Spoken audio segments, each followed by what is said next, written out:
Hello, everyone, and welcome. My name is Jennifer McKinnon, and I'm the Senior Manager of Professional Education and Clinical Practice at the Lung Health Foundation. The Lung Health Foundation is dedicated to improving the lung health of Canadians. We drive groundbreaking research and provide patients and their families the programs and supports they need so that they can live their lives to the fullest. We are pleased today to bring you this education session, A Morning with the Experts, What's Trending in Primary Care. And I have the privilege this morning of introducing our host and moderator.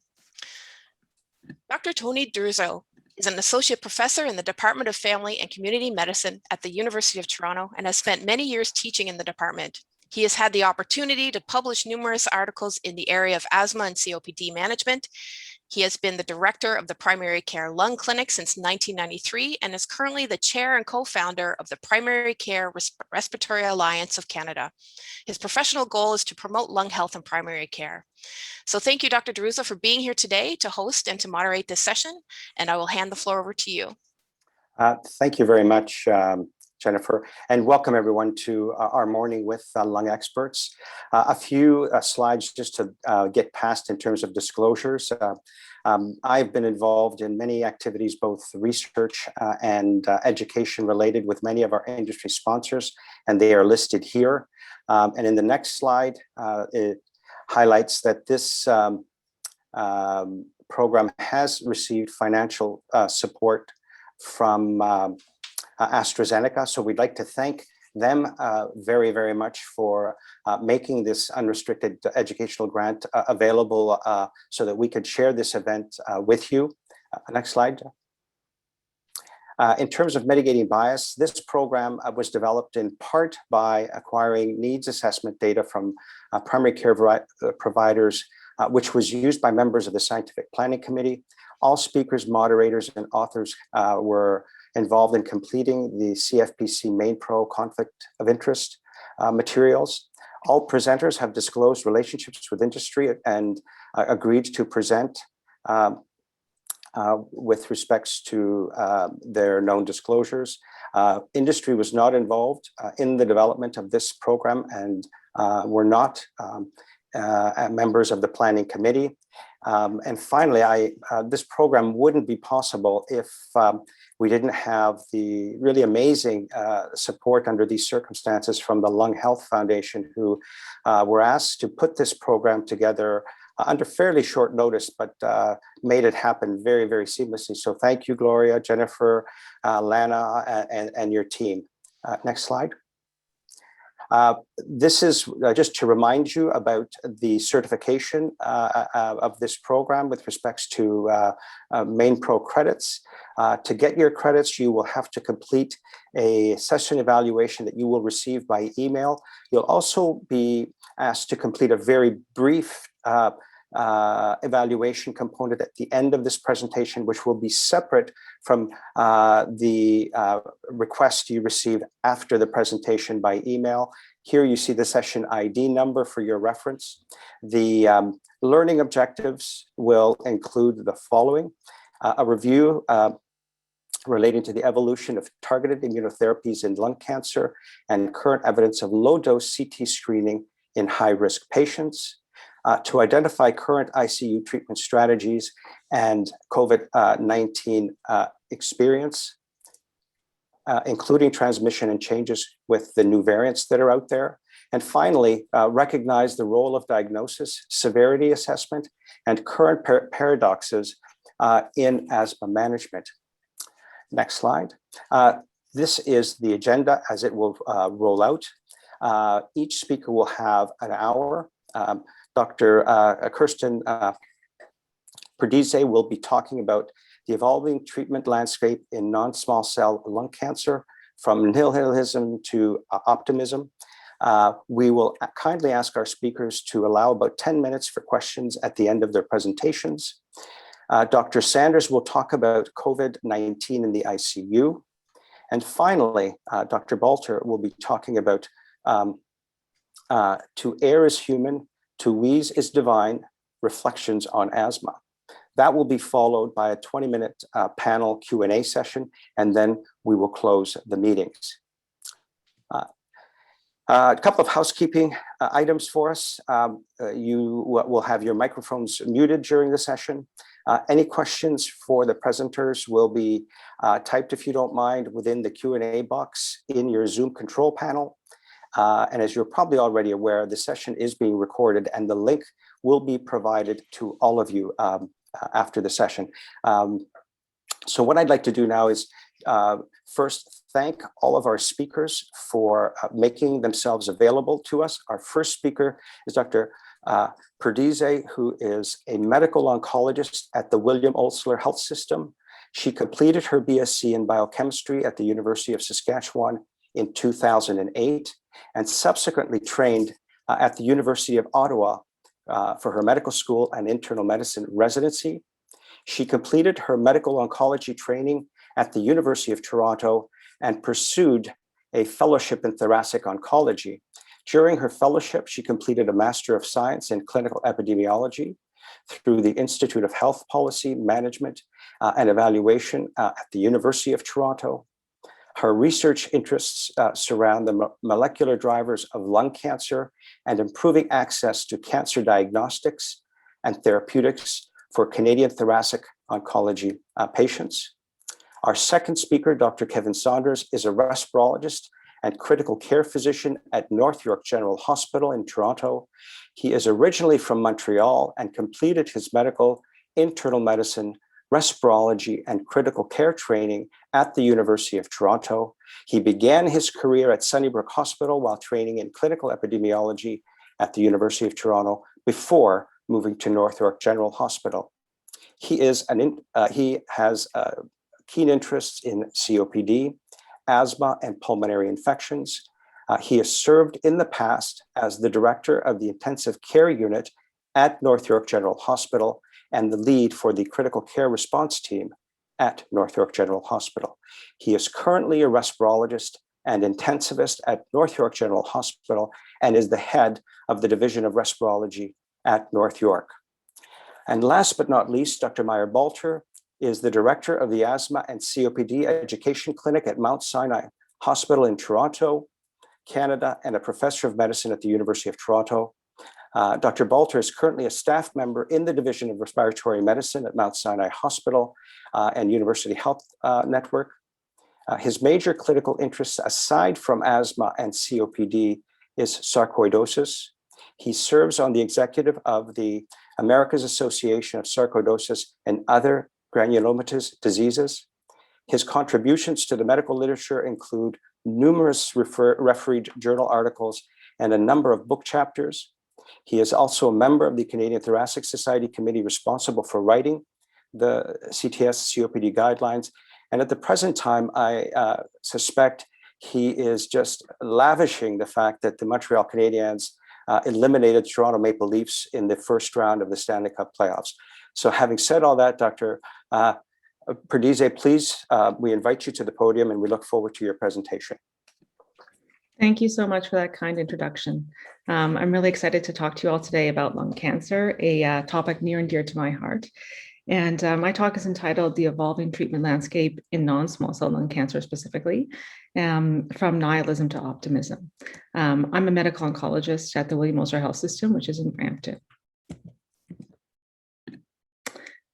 Just in terms of my disclosures, so I have done some speaking and educational events sponsored by Pfizer, Merck, and AstraZeneca, advisory boards for Merck and Amgen, and travel through Roche. I am going to be speaking today about certain treatments that are up and coming, things that have been studied in clinical trials but are not yet Health Canada approved. So just so that you're all aware of that. Today's objectives are really to go through lung cancer basics. I'm going to talk a little bit about advances in targeted therapy for lung cancer, as well as immunotherapy, and then discuss common side effects, things that you might see patients that have lung cancer on these treatments come into your clinic with, address some of the nihilism that exists in lung cancer diagnosis as well as treatment, and then discuss a little bit about lung cancer screening. In terms of thoracic malignancies, we think of lung cancer as multiple different types. There's non-small cell lung cancer, which is the bulk of thoracic malignancies, small cell lung cancer, which is an aggressive subtype of lung cancer, and then rare cancers that exist within the chest but aren't necessarily derived within the lung. These are things like thymomas and mesotheliomas. Today, we're really going to be focused only on non-small cell lung cancer, and as I mentioned, the most common types. The most common type of non-small cell lung cancer is adenocarcinoma. These tumors tend to be kind of at the edge of the chest, they're peripheral, they metastasize early. This is the most common type of cancer in smokers and never smokers. We'll also discuss a little bit about squamous cancer. This is primarily a cancer that occurs in smokers, and it tends to be central tumors, often in the bronchus. And then there's other subtypes of non-small cell lung cancer that we won't go into great detail about. So just to talk a little bit about the incidence and how important lung cancer is in Canada. If you look at both sexes combined, lung cancer is the #1 cancer of incidence in Canada.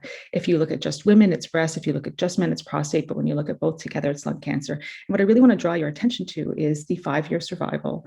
So the 5-year survival in total for all lung cancer diagnosis is about 17%. And if you look at the other diseases like colorectal, breast, prostate, this is much higher.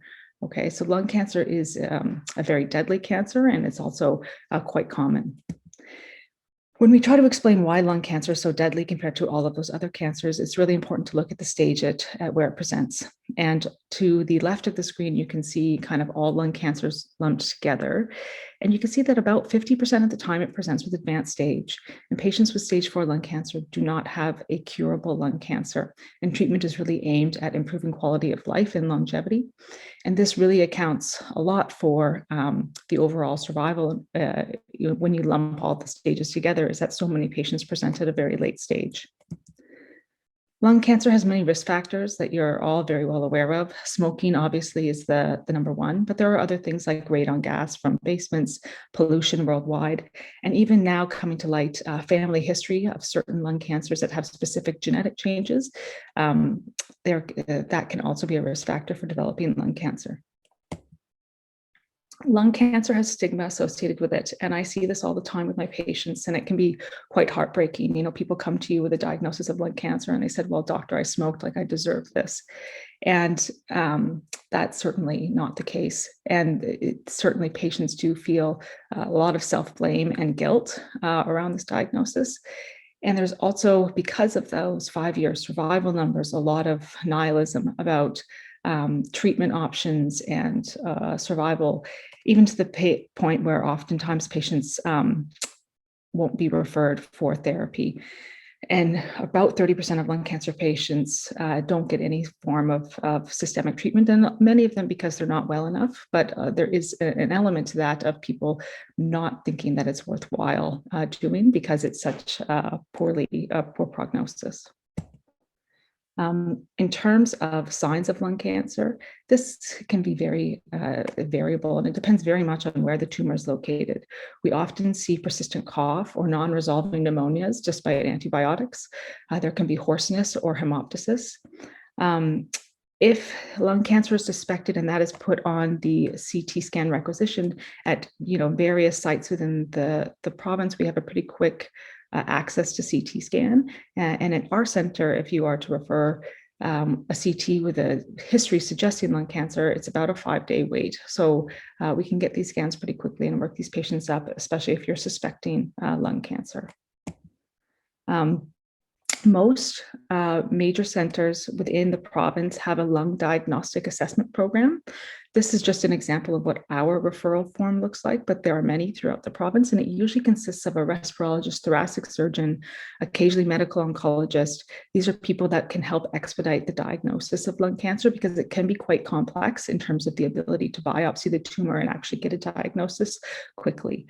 So I would suggest that you suspect a patient has lung cancer and you want to get more investigations, to look to your nearest hospitals to see if they have a diagnostic assessment program, and through the Cancer Care Ontario website, because this will really help direct your referrals and help patients get expedited through the system. Now moving on to the treatment of non-small cell lung cancer. This is very much stage dependent. These numbers that I have up for you are a little bit old, but what really the major point is that earlier stage, so stage 1 through to 3B, is potentially curable. And our intent to treat these patients is to cure them. Patients that have stage 4 disease do not have curable disease. And the intent for them is to improve their symptoms and to improve their quality of life, as well as extend their life. Unfortunately, despite the treatments that we have, 5-year overall survival does remain poor, especially even in the curative setting. But things have changed quite a bit in the last 10 years, and these numbers are outdated, and we actually don't have all of the most updated numbers simply because we don't have the follow-up and treatments are evolving so quickly. But, we're seeing now, even with stage 3 patients, we've started adding things like immune treatments after they get chemo treatments to help improve the cure. And, 5-year survival rates and cure rates have gone somewhere on the order of 15%. Now we're seeing 4-year overall survival rates of 50%. So this has been a substantial increase and major advances for our patients. The numbers for stage 4 disease do remain quite low, but they are improving. And we don't have newer numbers, but we're definitely looking probably more on the order of 5 to 10% now, 5-year overall survival, as opposed to, 10 years ago, where it was certainly 5% or less. So why are these advances being made, and what can we attribute it to? And there are multiple different reasons and different treatments that we have that have contributed to this improvement in longevity for patients.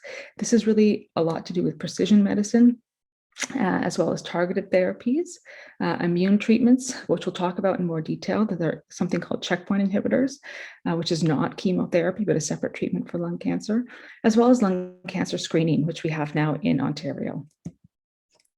The first piece that I'm going to discuss is targeted therapy. I also want to let you know that I'm going to be talking about patients with stage 4 disease as opposed to patients with curative treatment, and really focus on how we've been improving things for patients with advanced cancer, patients that can't be cured. If I see a new non-small cell lung cancer patient in the clinic, the first thing that I do is I look at their histology. Do they have squamous cancer, or do they have non-squamous, which is our adenocarcinomas and our other, smaller subtypes? But the next most important thing is these really complicated lines on the pathology report about what kind of genetic changes they have in their cancer. And these little gene changes tell me a lot about what their prognosis is going to be. And also they're very predictive of whether or not these patients are going to respond to new treatments like targeted therapies. There are many, many different changes in the genes that can allow us to use targeted therapies. And unfortunately, we don't test for all of them in Canada. In Canada, we certainly test for a gene called EGFR, a gene called ALK, a gene called ROS1. And beyond that, it's very variable depending on the site and where you're diagnosed and what they have access to.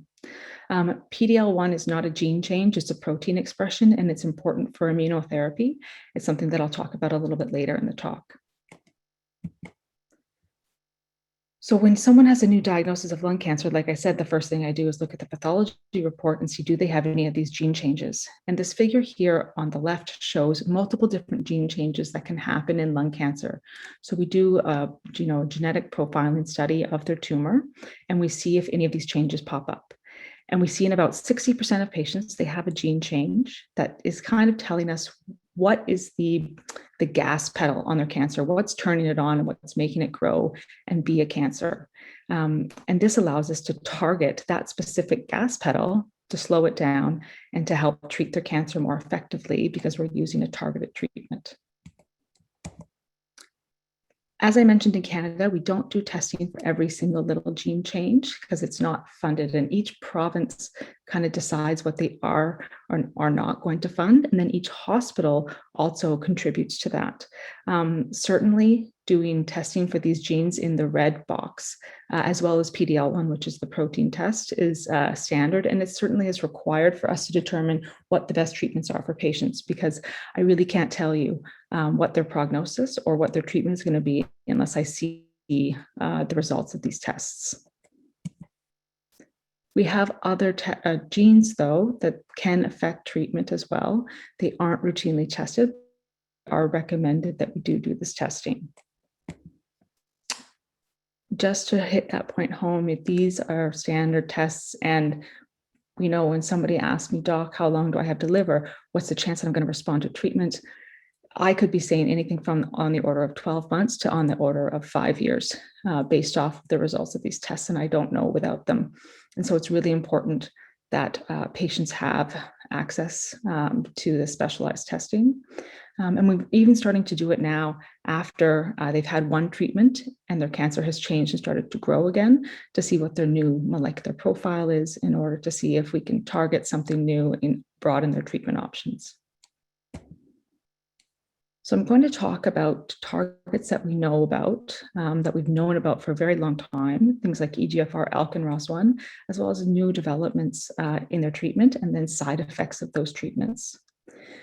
This slide, just to draw your attention to, is the comparison of two different chemotherapy regimens that we use commonly in lung cancer. And this study was done in 2008, so quite some time ago. And I really just want to draw your attention to the red box in the right upper corner, which is the median overall survival. So this is before we did any gene testing. We didn't know about these little gene changes that can change things for patients. We didn't use immunotherapy. We really only had chemo as an option. And in patients that received chemo, we were looking at overall survival with treatment of about 11.8 months. So not the best for sure.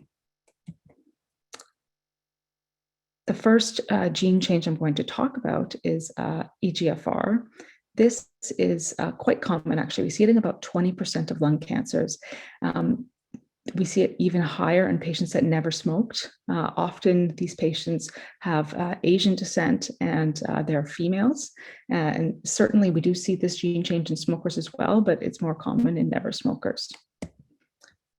This study is a study actually of two different targeted treatments. So these are pill treatments. These are not chemotherapy treatments for the treatment of stage 4 lung cancer with an EGFR gene change.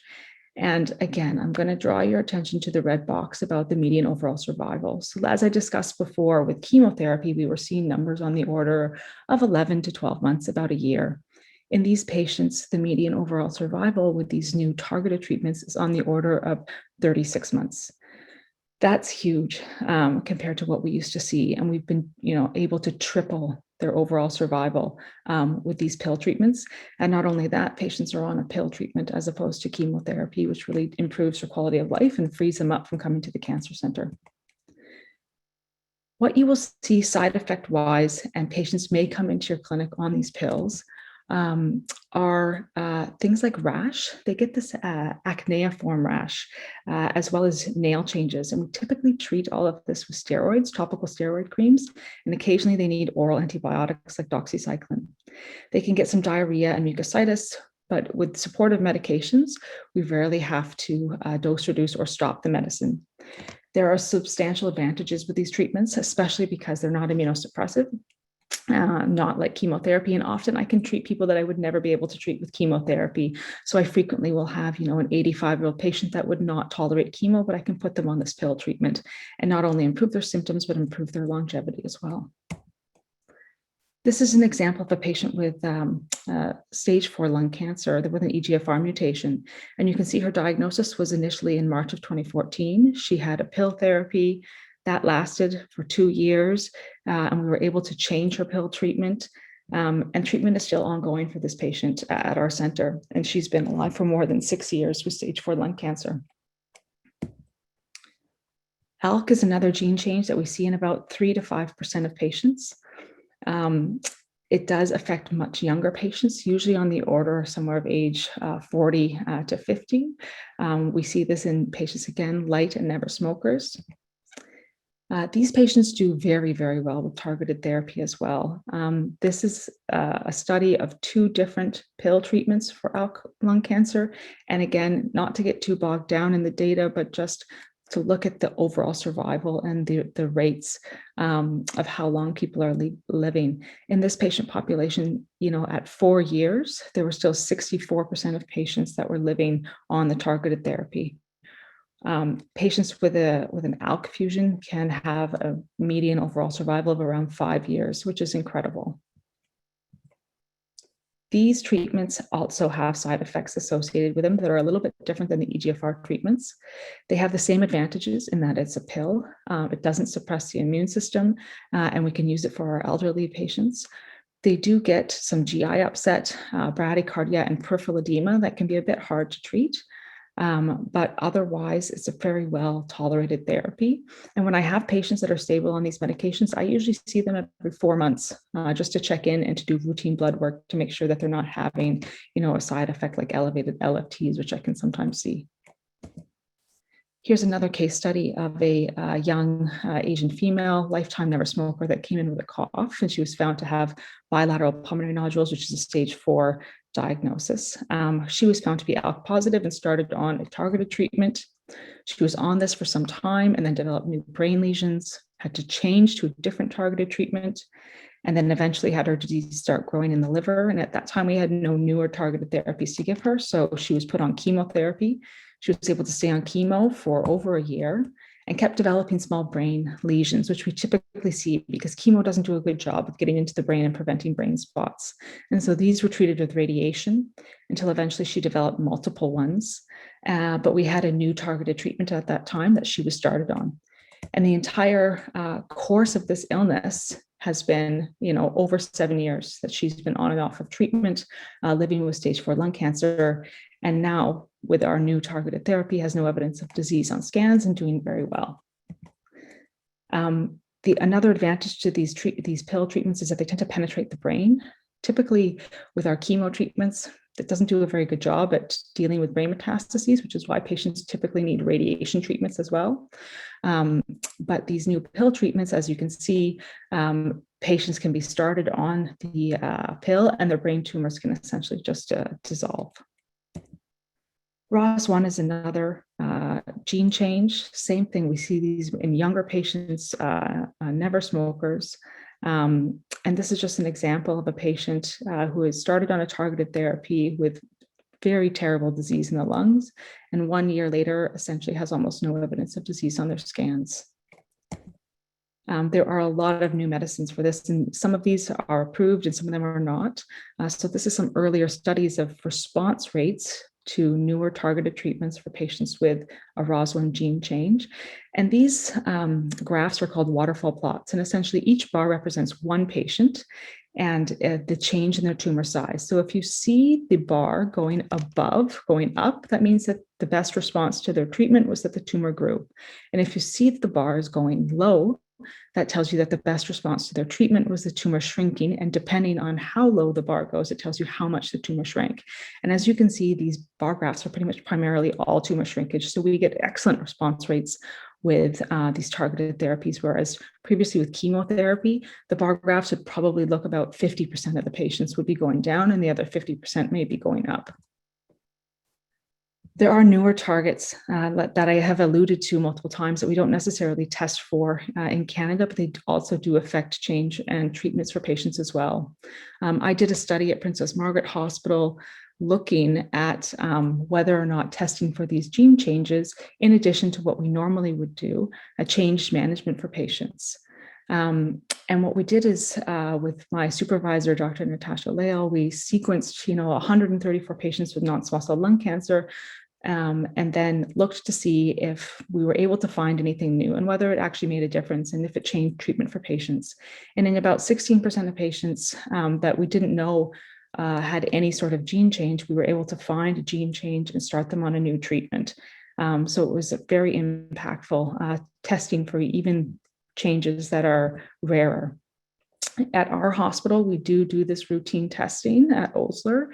It's not done everywhere in Canada because it's not funded, but it's something that we certainly advocate for in order to broaden options and improve quality of life and longevity for our patients. Here's a case study of one of my patients, 77-year-old. He never smoked, but had bilateral lung cancer, came in with non-resolving pneumonia, which is often a story that I see. He did not have any gene changes that were standard that we could find. And so he was treated with chemotherapy. Eventually it stopped working. And we had a study where we did some expanded gene testing, and we were able to find something called a HER2 insertion on his tumor. There are newer drugs for even these smaller gene changes that only happen in about 2 to 5% of patients. There was a new drug called trastuzumab deruxtecan, which is an antibody drug conjugate. So an antibody attaches to the target and it delivers the chemo directly. The patient was started on a study with this, and within a couple of months, his scans went from, being totally white out on the one side to having substantial improvement. And not only that, he clearly had improvement in his shortness of breath and breathing, which is, so important. This brings me now to immunotherapy. Immunotherapy has been around for some time, and it's starting to become quite ubiquitous within cancer care. And so it's really important that as primary care physicians, you know about these medications and about the potential side effects they can cause. The goal of immune treatment is not like chemo or like targeted therapy that directly attacks the tumor cell. The goal of immune treatment is really to enhance the patient's own immune system, to identify the cancer and to kill it directly. So it's almost like an indirect mechanism of cancer cell killing. Typically within a tumor's life cycle, a cell can become aberrant within the body, and really our immune system should be able to recognize this before it turns into a tumor and keep it in check. And this is what would normally happen, as we age, we have cells that kind of don't behave or develop too many genetic mutations, and the immune system should pick that up and get rid of the cell before it becomes a cancer. But this doesn't always happen, clearly, seen as how the cancer is a major killer of Canadians. And tumor cells have evolved occasionally to exploit that mechanism of how the immune system is supposed to recognize it and kill it.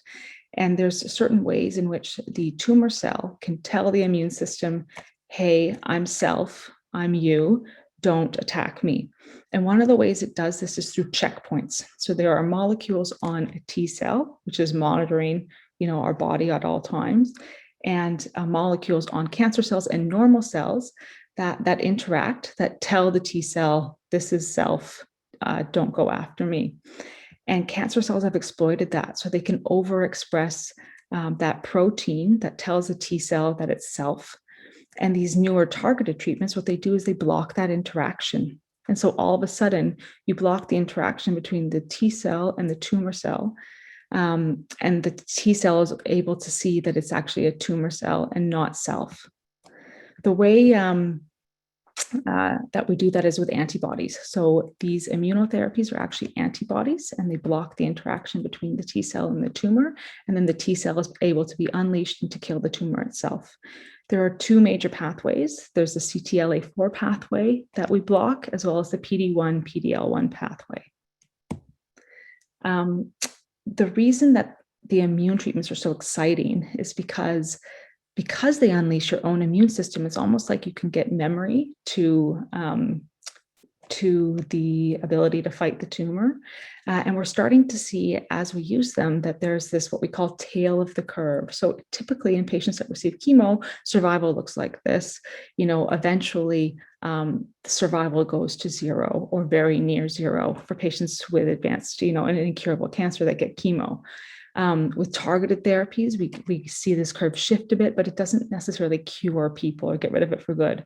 With immune therapies, we're starting to see survival curves that look like this, where there's a tail or flattening of the survival curve, and we wonder, are we maybe curing patients that we didn't know we could before? And that's what's really exciting about this treatment.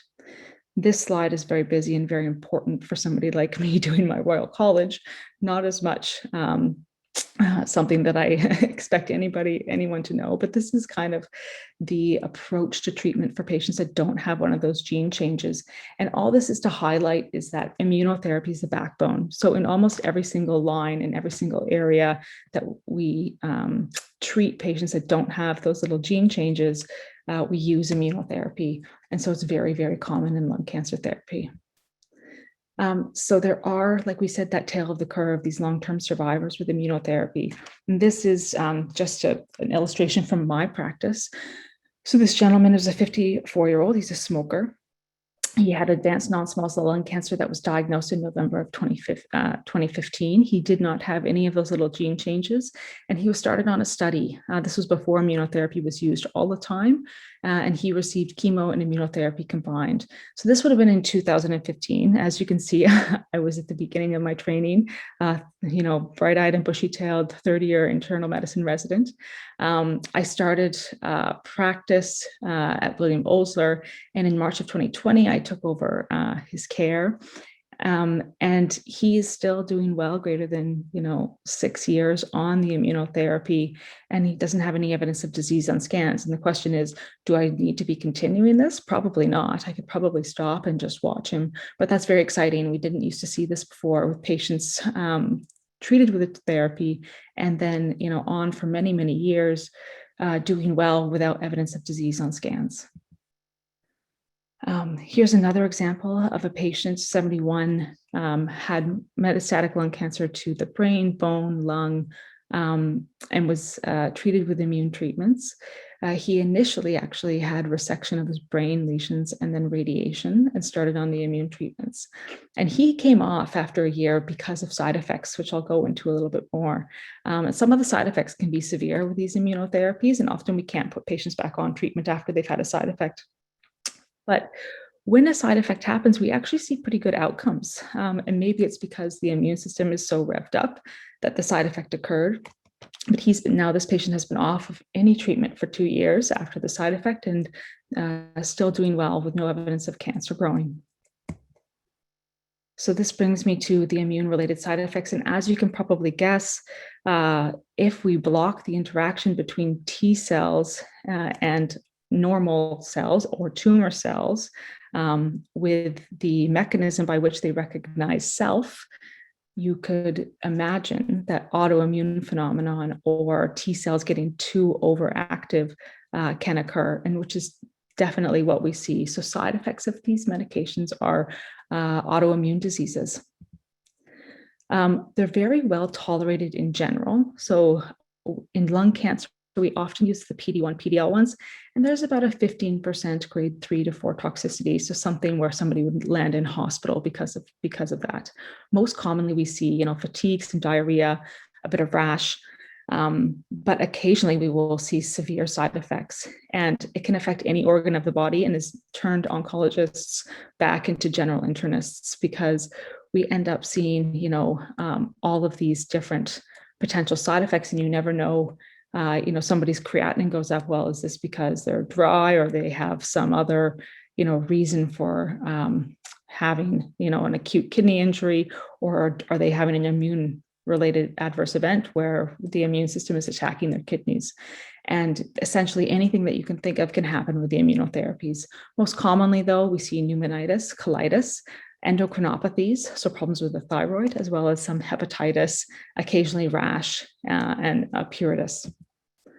The way that they're treated is steroids, essentially just to calm down the immune system, and it requires a slow taper. And depending on how serious the side effect was, we may be able to resume therapy after, and the patient can be fine. Occasionally, we are not able to resume the therapy, and occasionally patients need to be on secondary immunosuppressants, things like mycophenolate, if they've had that severe of immune reaction from the treatment.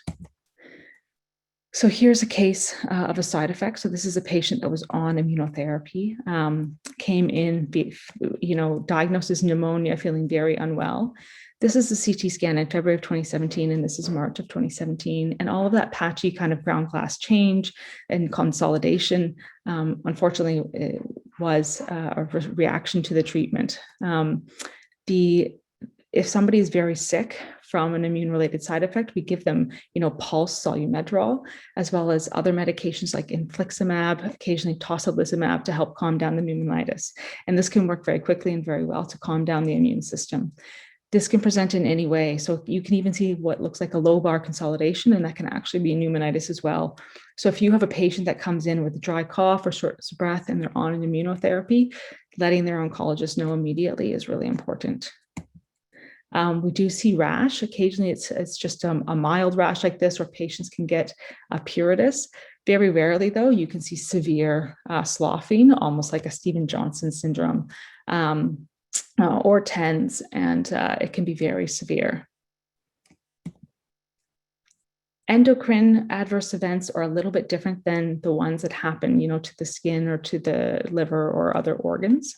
Often they don't necessarily need to be treated with high-dose steroids. So patients that have thyroid dysfunction essentially will get a mild thyroiditis, where they'll be hyperthyroid for a period of time. And we monitor this in their blood work for all patients that are on immunotherapy. And when I start to see that they're starting to get mildly hyperthyroid and don't have any symptoms, I know that I've got to watch, because soon they're going to burn their thyroid out and they're going to become hypothyroid. So it's a very classic picture. We see a mild hyperthyroid from the immunotherapy, their thyroid burns out, they become hypothyroid, and they need lifelong thyroid replacement. We don't stop their treatment for this, and we don't give them any steroids for this. Patients can also present more seriously with endocrinopathies with something called hypophysitis. So their whole pituitary can become inflamed. And this we do treat with high-dose steroids. And that's really just because we're hoping to decrease the inflammation in the pituitary to save it. So because occasionally it can burn out, and then they need to be on lifelong hormone replacements.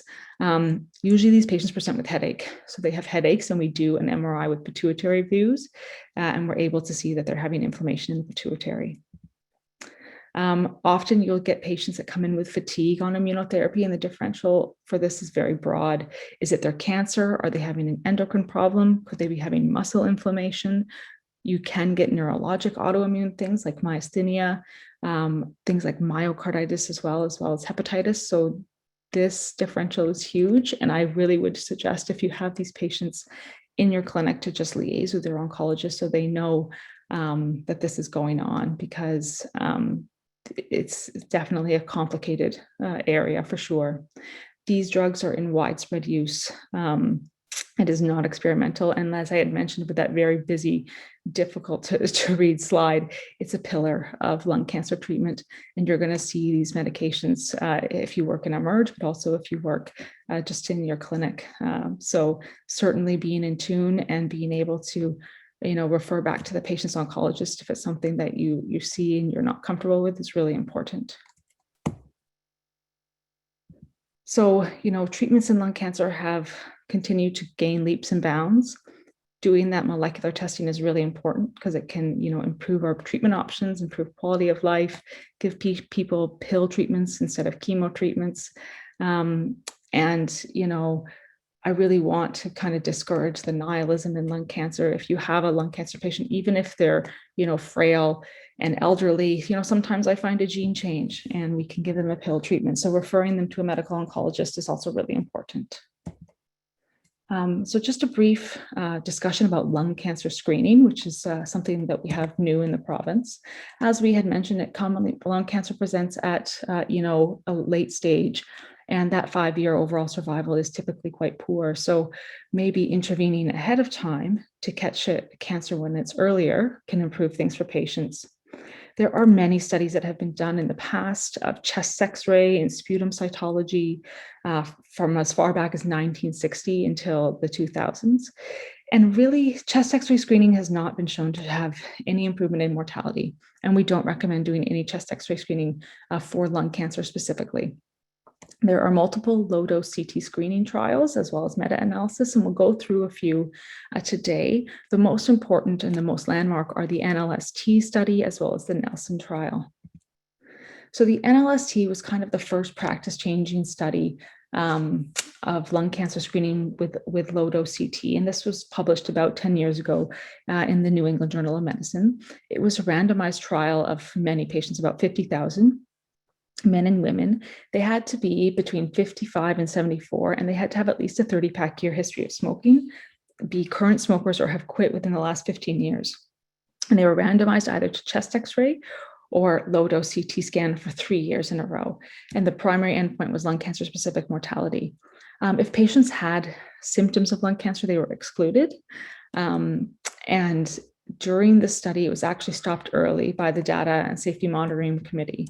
And that's because the low-dose CT screening found a 20% risk reduction in lung cancer mortality. And it also noticed that all-cause mortality for these patients was reduced by about 6.7%. There were complications in the both groups, namely secondary to diagnostic workup. And they found that year by year, the rate of detection of lung cancer did not diminish, which kind of suggested that maybe these patients required low-dose CT screening ongoing. The second major study of lung cancer screening was the Nelson trial. So this was a randomized controlled trial of 15,000 patients. And this study actually focused mainly on males as opposed to females, aged 50 to 74. And they were all current or former smokers, and former being quit less than 10 years ago, smoked more than half a pack a day for more than 25 years, or more than 10 cigarettes a day for more than 30 years. And they did low-dose screening at increasing intervals, so 1 year, 3 year, 5.5 years.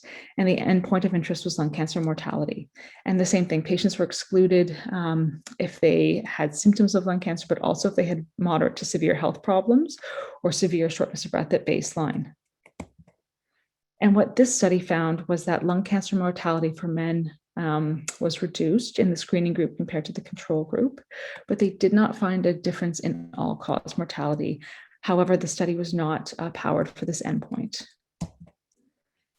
Meta-analyses have been done, so those are the two main trials, but there have been other smaller studies, randomized trials of patients with lung cancer screening with low-dose CT. A meta-analysis was done of the 7 kind of major RCTs that corresponds to about 80,000 patients. And this meta-analysis did find a significant reduction in lung cancer-specific mortality of about 17%, and a non-significant reduction in overall mortality. So the recommendations from multiple task forces and groups are for lung cancer screening. The Canadian Task Force on the Periodic Health Examination does recommend screening in asymptomatic adults aged 55 to 74 with at least a 30-pack year smoking history or who quit smoking within the last 15 years. And they suggested low-dose CT every year for 3 years. There is now a coordinated lung cancer screening program through Cancer Care Ontario within the province of Ontario. Previously, it was just a pilot, but now it is a coordinated program, and there are 4 sites that are active throughout the province. There is other sites that do lung cancer screening that is outside of this program. So at our center, there is a lung cancer screening program that can be referred to, but it's not through Cancer Care Ontario. Patients have to be current and former smokers, aged 55 to 74, and they can be referred if they smoked cigarettes daily for at least 20 years. Reports are sent to the primary care provider, but the way that the screening program works is it's very well coordinated. So if there's a positive finding on CT, they get referred to one of those lung DAP programs, the diagnostic assessments, so that they can get workup and appropriate biopsies and referrals to thoracic surgeons and respirologists. So that's it for my talk today, just on time. I'm happy to take any questions or answer anything if you have anything else. Thank you very much, Dr. Perdize. And we have a number of questions in the Q&A section, but you raised an issue that certainly has caught my interest and curiosity. I do a lot of screening. And intuitively, I think like most of our colleagues, our intuition is to start screening as early as possible. And based on the guidelines, potentially a patient can get out of the screening process if they have 3 scans in a row, basically over a 2-year period. Mm-hmm. My question, I wonder, in those 2 pivotal trials that you referred to, it seems intuitive that if you start early, that you hope to pick up early disease. But given that you're screening over a 20-year period, among those patients who are fine, let's say you start at age 54, by 57, they've been cleared. What is your sort of advice to us in terms of,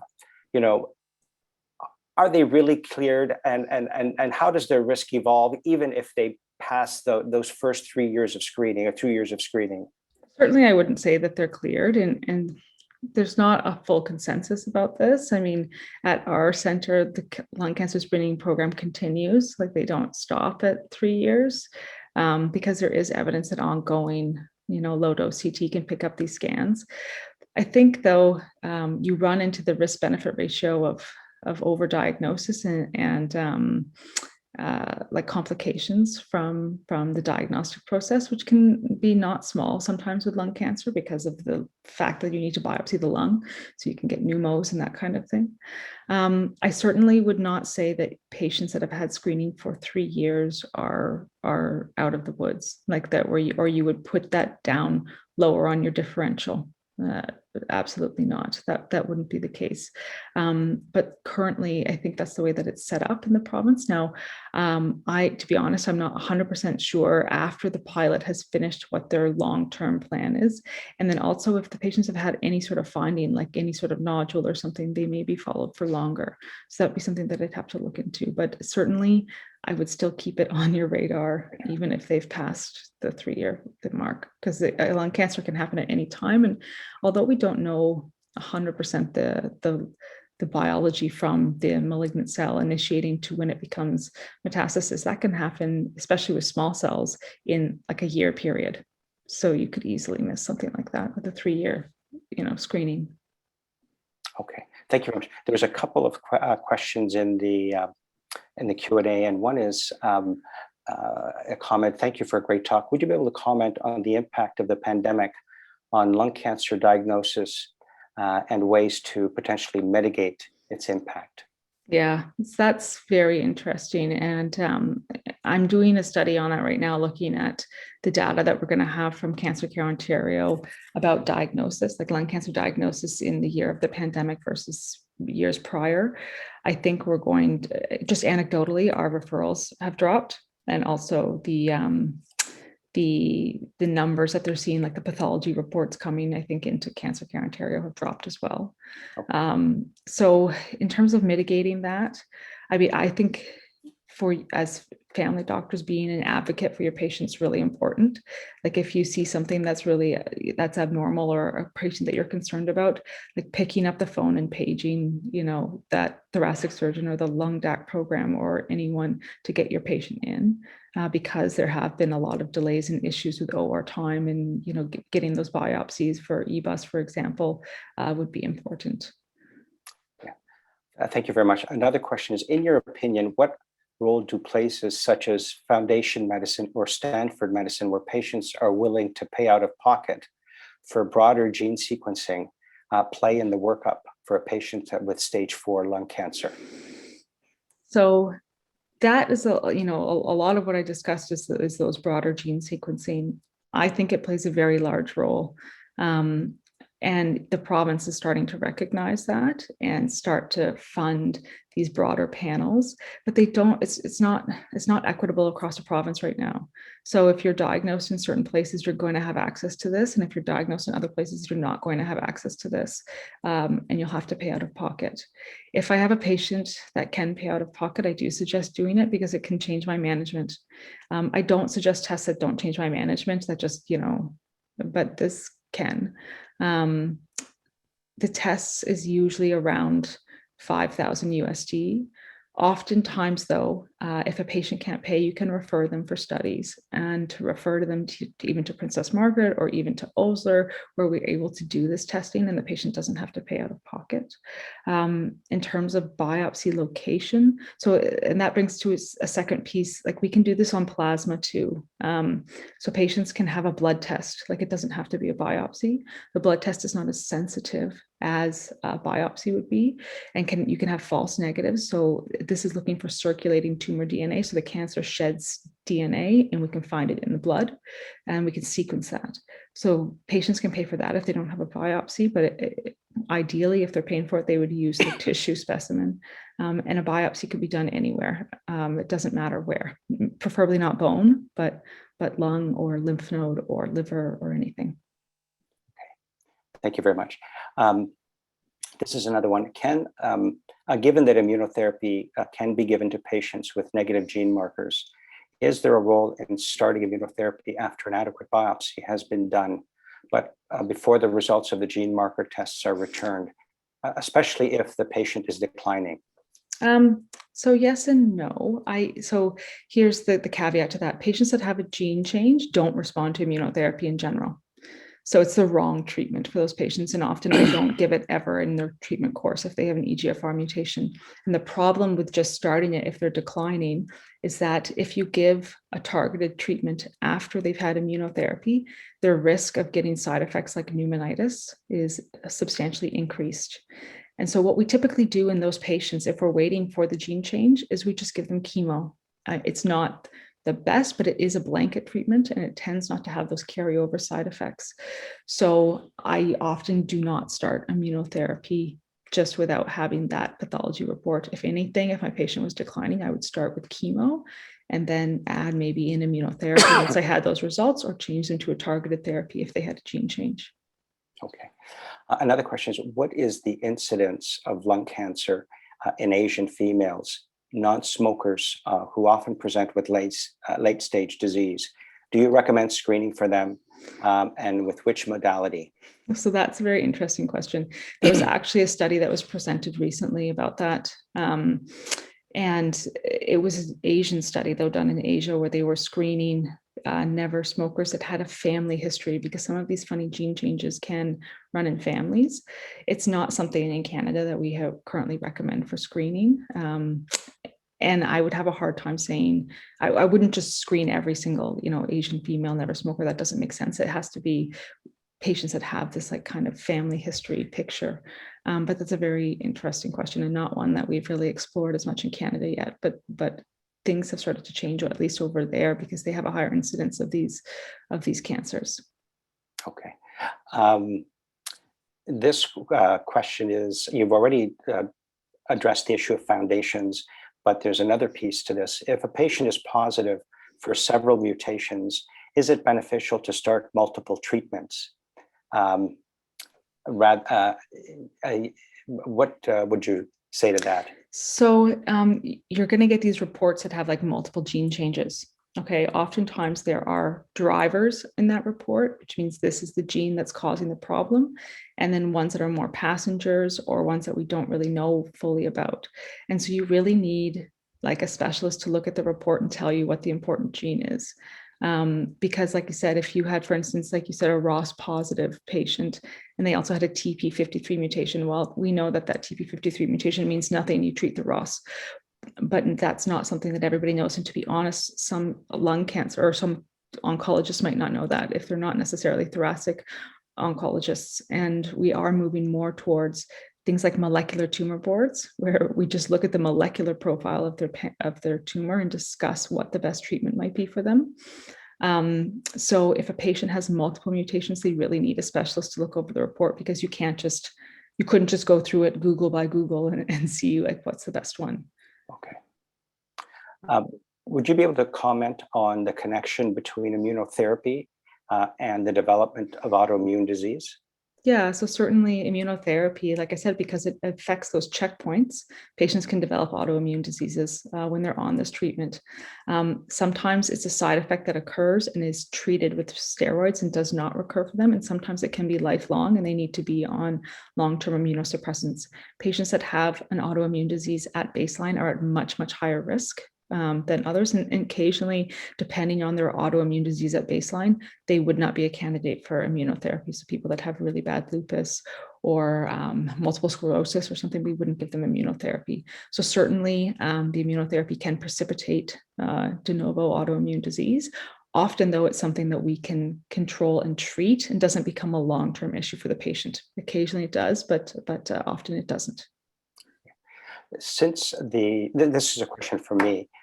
Since the formal recommendation of screening in Canada, what do you think have been barriers for uptake, and what advice could you offer primary care physicians among any challenges that you think are out there? I think probably big barriers are location. So the problem with these screenings is that you really need a coordinated program to manage the findings. And unfortunately, that's just not, Canada is so huge, right? Or Ontario is so huge that we don't have centers of excellence everywhere. And so I think that that's a huge barrier, certainly for physicians. If a patient probably doesn't want to travel 2.5 hours or 3 hours to go get a low-dose CT scan. I think talking to your patients about the importance of this, though, and potentially mitigating a very serious, life-threatening illness is important if they're willing to make the trip, at least for one low-dose CT, to see if there's anything there that they need to be worried about, would be worthwhile doing. Yeah, I really liked your comment about turnaround times. Many of my patients live in and around UHN, and I'm always really surprised. Really, two things: how easy it is to complete the referral form. It's literally, if your form isn't pre-signed by you, you really only have to tick one box. Yeah. So it would be among the simplest referral forms, certainly, that I complete. And they really are, and I believe that at UHN, and I wonder if the same applies to William Osler, patients are actually called before they are given an appointment. And actually, they're pre-screened. Yeah, they have a checklist that they go through and they screen them. Yeah. So for our colleagues out there who are thinking about maybe more referrals, many of us, I think, before we were aware that these forms and these programs were available, may have been doing it sort of outside the programs, and it was a lot more work. But now it's really, really simple and quick. And streamlined, and it takes kind of that onus off you to see an 8mm nodule, like, what do I do with this, So that's, which is really important, because that needs to have a specialist center to deal with those appropriate follow-up and arrange all the scans. It just is logistically a nightmare as a GP to try to organize something like that. Yeah. I think we are through the questions. Do you have any comments that you think you would like to add that we haven't covered, or maybe would link to some of the questions? Just that there's a lot of treatment options for patients, and we're more than happy to see them. And it's, things are changing rapidly. Like, as you can see, like when I started my training, like the standard of care changes almost on a yearly basis. It's really exciting and really, it's great for patients. And so I really encourage, patients to be referred, or also, like, cancer is a black box. I'm really happy that I was invited to talk today, but I find especially for primary care physicians, cancer can really be a black box. And we're all very happy, I think, as oncologists, to talk to primary care physicians. If you have a question, or not sure, or you feel lost, like, just paging me through locating or asking to speak with somebody is something I'm more than happy to do, because I know it can be daunting sometimes for some of these things. So yeah, there is, in fact, as we're speaking, there are more questions coming in. Where are the cancer care Ontario screening programs? So UHN, I think Lakeridge Health, Ottawa, and I think Sudbury. So I think it's those four. And then Osler does their own, but it's outside of the Cancer Care Ontario blanket. But they do have a lung cancer screening program. It's the same type of referral with the same screening and the follow-up that you would get through those programs. And most of, I believe, many of the EMR programs that many of us use include those forms. And if they don't have them in there, they're very easy to add. And it's literally what you tick one box and you fax it to the program. Also, where are the lung DAP and who follows up on the non-malignant findings at program or outside society? Specialists, yeah. So Specialists, usually I think the non-malignant findings are followed up by primary care. That's what my experience has been. If they found like a AAA or something like that, on the scan. In terms of the lung DAP programs, so pretty much any major center that treats lung cancer. So any cancer center for sure, but even smaller centers, like, for instance, William Osler is not a cancer center because we don't have radiation. We have a lung DAP program. So most main hospital sites will have some type of thoracic diagnostic program. And usually you can find the referral form online, and it's usually quite seamless and coordinated. But certainly any Cancer Care Ontario site will have a lung DAP program. I think we'll give you one more question before we move on. There are so many patients with COPD with symptoms and a greater than 20-year smoking history seems they should be referred. Please comment on how to differentiate who in this group to refer. I think anyone that meets that criteria. So they really have to hit that age range as well as the smoking history criteria. And those are the ones that I would refer for sure. Well, thank you very, very much for sharing your wisdom and information with us. Would it be possible for any of our participants maybe to, if we get emails about further questions, to send them your way? Yeah, my email's on my last slide. So absolutely. Thank you very much. Yeah, you're welcome. Bye-bye. Now I think without any further ado, I'd like to invite Dr. Sanders to the podium. Welcome and thank you very much for joining us this morning. Thank you for having me. So I am going to be talking today about COVID, which I'm sure all of you have heard quite a bit about through the past year. But what I'd like to do today is share our experience from North York General and mix some evidence-based practice with some anecdotal experience about COVID-19. This is my conflict of interest slide, and I will point out a couple of things. Firstly, that AstraZeneca is providing sponsorship for this talk, but also that my wife is an employee at Roche, and Roche produces many of the drugs that will be talked about in this presentation, including tocilizumab. So at the end of this presentation, I hope you guys can understand a bit about the COVID-19 experience at North York General and understand the treatments that are available for treatment of COVID-19, particularly in hospital, but maybe as an outpatient as well. And we'll run through some of the complications and long-term effects of COVID-19 and some of the triage planning that we've been doing at North York General Hospital for the third wave and hopefully not the fourth wave of COVID-19. So this is what our numbers have looked like at North York General. Year to date, we've had 1,318 patients admitted with COVID-19 to the hospital, and we've had 193 patients admitted to our ICU.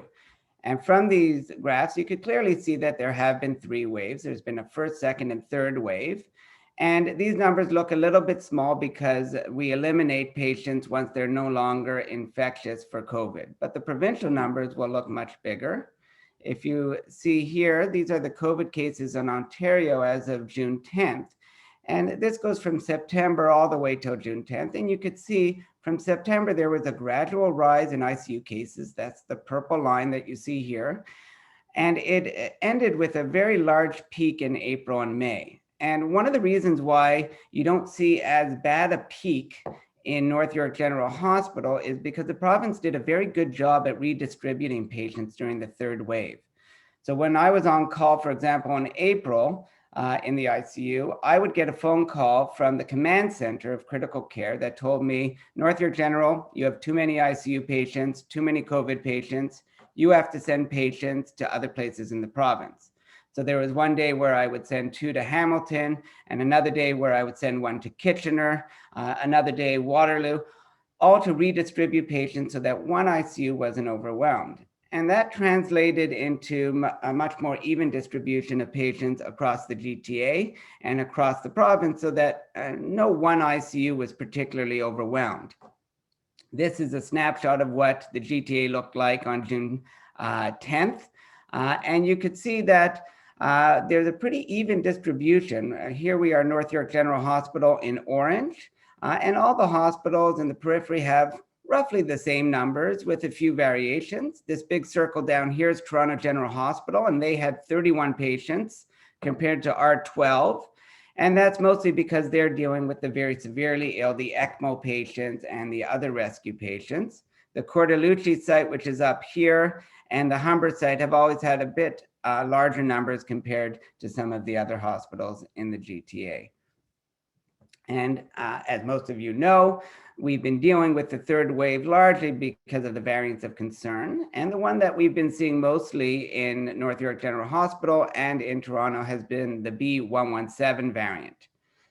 These are the different variants of concern that are in the news recently. And you can see we've changed the nomenclature to now call them, instead of by their country of origin or by their complicated numerical name, but by going to the Greek alphabet. So that the newest kid on the block is the Delta variant, which originated in India.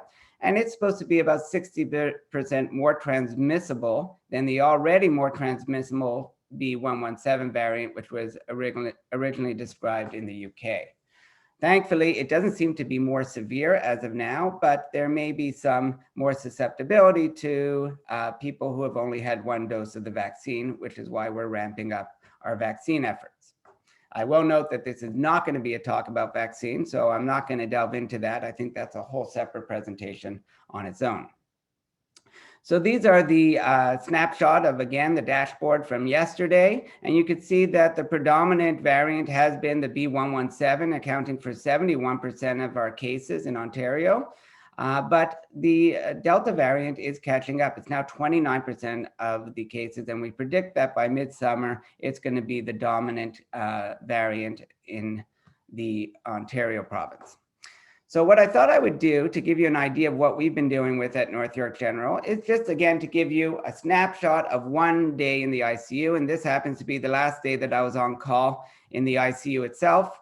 And that was June 1st. And we have a 24-bed ICU. And on that day, we were at 22 patients in total. Out of those 22 patients, you can see in gray, 16 of them were COVID patients. And out of those 16 COVID patients, 15 were ventilated and only one was on high flow nasal cannula. The patients were quite young. So the mean age was 54. Our youngest patient was 24 and our oldest was 76. And 76 is very young for North York General Hospital. And those young patients had been there for a long time. The mean length of stay was 32 days, which is a long time.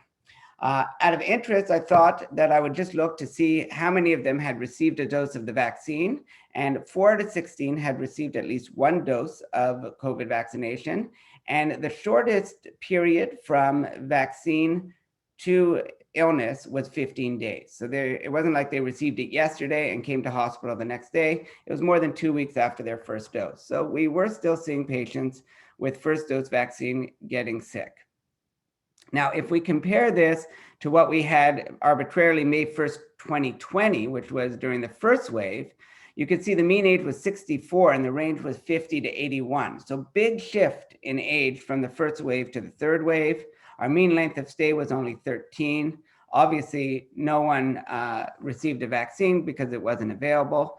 And if you look at the makeup of the ICU, on that day, we had 18 out of 24 beds occupied, but half of them were for non-COVID related illness. And only a quarter of them were due to COVID-19. And it begs the question, where have all the other patients gone? Where have all the septic patients and non-COVID related ICU patients gone?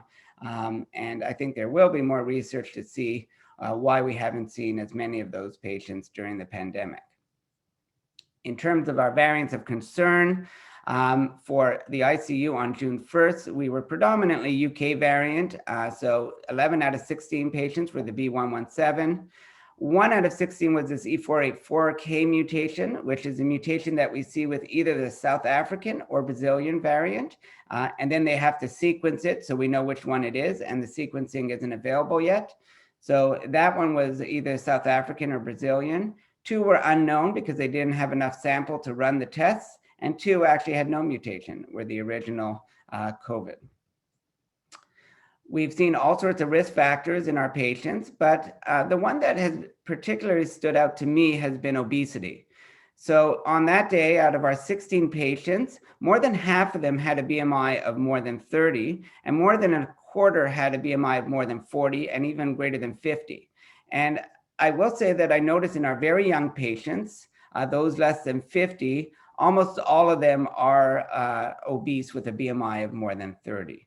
And it's probably not just a coincidence, and it's not that they're predisposed to diabetes and other conditions. It seems to be an independent risk factor, and it's probably related to the fact that obesity is a pro-inflammatory state, and that the adipose tissue itself releases these adipokines, which increase your baseline inflammatory state. And we see that with metabolic syndrome, and I think we're seeing that with COVID. so that when they get COVID, they have a much more severe inflammatory reaction, worse lung injury, and end up in the ICU. Now, the clinical presentation throughout the waves has been very similar with fever, cough, shortness of breath, and the x-rays have been very similar too. These are the first 8 x-rays of the patients that came in the first wave. And you can see they're all remarkably similar, except for maybe this one who had a bit of heart failure in addition to their COVID. They all have a little bit of reticular findings, preserved lung volumes with some peripheral ground glass or even consolidation in some cases. But it's very different than the typical lobar pneumonia that we see. And this has a result on the way they present. They present with severe hypoxemia, but with not a lot of increased work of breathing. And when we CT them, we see that there's still a lot of inflammation. It's just not showing up on the x-ray. So this would be a typical CT of a patient with COVID-19, and you can see there's a lot of ground glass that just isn't showing up on the x-ray, but it's enough to affect their oxygenation and make them quite hypoxic. The thing that we are seeing that's a bit different in the third wave compared to the first and second wave is an increased risk of pneumothorax. And it's not well described in the literature, but anecdotally, we're certainly seeing it. Out of our 16 patients with COVID in our ICU, 5 of them have had pneumothorax as a complication of their stay. And some of it can be explained because they've been there for a long time. If you look at this patient on the left, he has a tracheostomy, a dialysis catheter, like many of our COVID patients, and he developed a pneumothorax late in their disease, probably from barotrauma or a pneumatocele that developed. But if you look at this other patient, this is our youngest patient, our 24-year-old, and he walked in the door with a pneumothorax. And this is harder to explain, but it could relate to those big increases in transpulmonary pressures that we're seeing in patients who are very sick and working hard to breathe.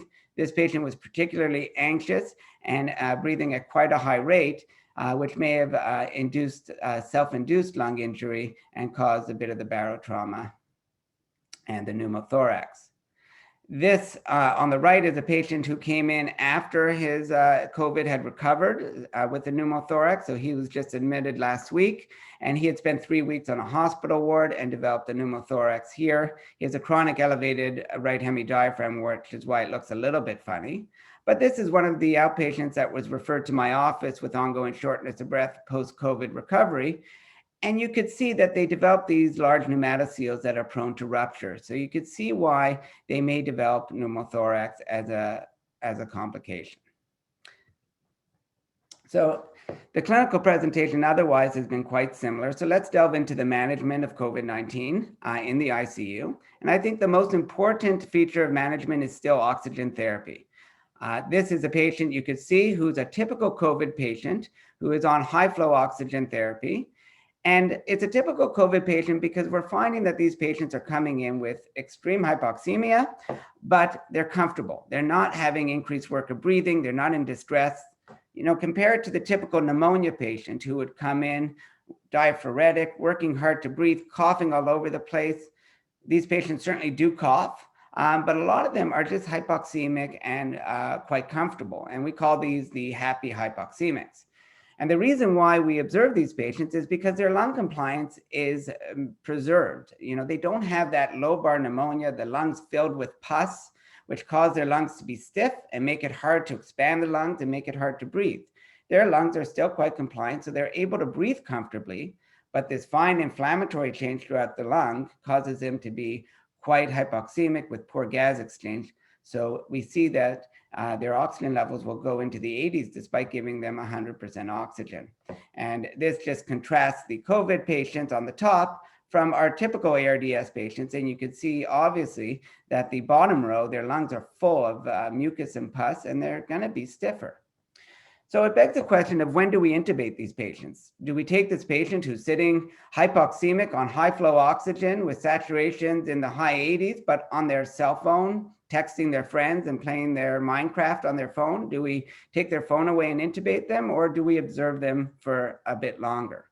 Well, at the beginning of the pandemic, we were intubating them early. We had concerns even about high flow oxygen that could aerosolize the virus and spread it amongst healthcare workers. We were also concerned that if we left them too long, it would be dangerous to intubate them in an apneic way, which is what we're doing to prevent the spread of COVID amongst those people in the room during intubation. So we were intubating people really early. And in retrospect, that was probably a mistake. Probably we should have waited longer. We should use high flow oxygen for a bit longer. And that's certainly what we've been doing now. So our strategy now is to keep patients on high flow oxygen and a non-rebreather for as long as possible until either their oxygen levels drop into the 80s and stay in the 80s, or their work of breathing increases. We don't want them to have a self-induced lung injury. So once their work of breathing starts to increase, that's a trigger for us to intubate. There have been studies that looked at early versus late intubations, but they're fraught with problems, to be truthful, because it's difficult to define what is an early intubation and what's a late intubation. But the studies, for what it's worth, haven't shown any association with increased mortality, whether you intubate them early or late. But what we do is we follow all our patients on the ward who are on 100% high flow oxygen and a non-rebreather. And for example, in April, when I was on the outreach team, I was following 14 patients on high flow oxygen who are managed on the medical wards. And many of them were also on a non-rebreather on 100%. So this is what the Surviving Sepsis and Critical Care Society recommends. They recommend giving oxygen, assessing them frequently to see if they need intubation. And if they do need intubation, do it in a safe manner. Don't delay intubation, but they don't say what that means. And no one gives an exact trigger for what to do in terms of timing of intubation. They also support the use of high flow nasal cannula and consider a trial of non-invasive ventilation, which we are not doing at all in our COVID patients at North York General. Maybe because of our experience with SARS-CoV-1, we find that it spread the disease frequently and we're generally not using it. Now, once they do get intubated, the ventilation strategy is very similar to what we're doing in regular ARDS patients. At the beginning of the pandemic, there was a lot of fear that this was a different type of ARDS and it was different than our standard patients. And this is a paper from Gattinoni from Italy. And what he did is he reviewed his Italian experience, discussed it with his Italian colleagues, and they came up somewhat arbitrarily with this typing of type L and type H. And it separated those patients who had very compliant lungs and those patients who had stiff lungs. And they said, ventilate the stiff lungs like you would an ARDS patient, but the compliant lungs use a lower PEEP and a higher tidal volume to try and match their efforts. And it was based on very little evidence. And as we gained more experience with COVID, we realized it really didn't bear out when we looked at the real life experience. And most of these patients are just typical ARDS patients. So now we're just ventilating them like we would a typical ARDS patient. We're keeping their tidal volumes, trying to keep it at 6 milliliters per kilogram, and we're keeping their plateau pressures at less than 30. I'm monitoring their driving pressures and making sure that their driving pressures are less than 15, and we're keeping their oxygen saturation of 92%.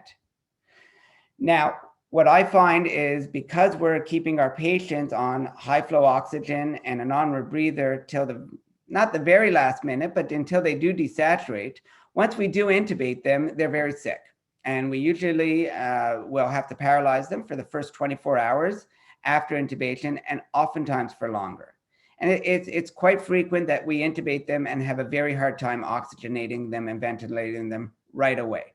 And so we monitor their PF ratio, which is their PaO2 to their FiO2 ratio. And if it's less than 150, then we keep the paralytics on, we keep heavy sedation, and we treat them by using prone ventilation for 16 hours a day. And this is something we've been doing with ARDS patients for many years. This is the Provera trial, which showed in 2013 a mortality benefit to treating ARDS patients with PF ratios of less than 150 with 16 hours per day of prone ventilation. And prone ventilation works for many reasons, but essentially what it's doing is it's taking the large dependent portions of the lungs, that is the largest part of the lung, that is filled with mucus and not participating in gas exchange when you're supine, and it's flipping it to the front so that these lungs open up and you get better distribution of oxygen to these lungs. So you get a much better ventilation to the largest part of the lungs, which are the bases of the lungs. And at the same time, this heart that is squishing the lungs, you put it in a more dependent area and get it out of the way. And what that does is it improves the ventilation, but it also opens up the alveoli. So it improves the perfusion to those parts of the lungs. So you get much better VQ matching. And by doing that, your oxygen goes up. So we get better oxygenation, but also what it does is it gives a more homogeneous spread of the ventilation to the lungs. So you're no longer over distending one part of the lung and under ventilating another. You get a more even distribution throughout the lung. And by doing that, you get less lung injury. So it's actually a lung protective strategy. And that's why we see that it improves mortality. So, and we often have to convince our colleagues of this. We're not only doing it for their oxygen, we're doing it to protect their lungs and to improve their mortality. Now, it's not infrequent that patients will continue to progress despite prone ventilation, and then we have to use our rescue methods. And our main rescue methods are ECMO and inhaled nitric oxide. And unfortunately, we don't have either of those methods at North York General. So those are the patients that we've been transferring to Toronto General Hospital. So with that, I'll conclude the ventilation and oxygenation point, the critical care part of the talk, and I'll move more into the pharmacological treatment of COVID-19. And in order to treat COVID-19, you have to understand how the virus works and the stages of disease. When we first develop symptoms, that's when the virus is replicating. We're seeing lots of replication of the virus, and that's usually in the first week of your illness. After the second week, is when the inflammatory response starts to kick in and you get more inflammation. And that's when patients are coming to hospital with hypoxemia and a bit more inflammation. And towards the end of that second week and into the third week is when they're really getting inflamed, where the cytokine storm is occurring and they're coming to the ICU. So we want to direct our therapy at the stage of illness. So our antivirals are going to probably work best at the beginning of the illness, and monoclonal antibodies are considered probably our best antiviral agent. Another antiviral agent that we're using is remdesivir, but we're reserving that for hospitalized patients, so kind of in the middle of the treatment. And then once the inflammation really kicks in, that's when we want to use our anti-inflammatory agents like dexamethasone and more recently our anti-IL-6 agents. So if you have one slide to remember, I would probably remember this slide because this is minus the monoclonal antibodies in Canada, which hasn't really arrived yet. This is essentially what we're doing in our hospitalized patients, remdesivir, dexamethasone, and anti-IL-6. And I'll review some of the evidence for that. This is the ACT-1 trial, which was a trial that showed benefit for remdesivir versus placebo. And it was the first drug that really got FDA approval for treatment of COVID-19. What they did is they randomized patients who were hospitalized to either IV remdesivir. Remdesivir is a nucleoside analog that inhibits the replication of COVID-19, but it's given IV. So it was done in hospitalized patients, and the primary outcome was time to recovery, which showed a significant 5-day improvement in time to recovery with remdesivir compared to placebo. It worked better in certain populations, not surprisingly. Once the inflammation really set in and people were very sick on a ventilator, as you could see down here in box number D, it didn't work. It was too late to give it then. Likewise, if you gave it too early in patients who weren't sick enough, not on oxygen, they were probably going to get better anyways, and we really didn't see much benefit. So the big benefit was seen in patients who were receiving oxygen in hospital. One of the knocks on remdesivir is we're not really sure how much noticeably clinically important improvement we see in patients. And one of the reasons is because we're not seeing a big mortality signal in remdesivir. This is a meta-analysis, a forest plot of some of the outcomes. And you can see in the patients on low flow oxygen in the ACT study, there was some improvement, but generally there's no mortality signal for remdesivir. Now, dexamethasone is a different story. That was the first drug that came on the scene that really, I think, showed a palpable difference in the improvement in patients treated with COVID-19. And this is data from the Recovery Collaborative Group. This is a adaptive platform clinical trial. So it's a large study in the United Kingdom which is randomizing patients, and they're using multiple arms with multiple drugs. And they keep putting drugs in and taking drugs out to see which ones work. So the recovery has produced lots of data for different drugs, but the first one that really was positive was dexamethasone. And this is a New England publication which showed a significant improvement in 28-day mortality with dexamethasone 6 milligrams, either IV or PO, given for 10 days.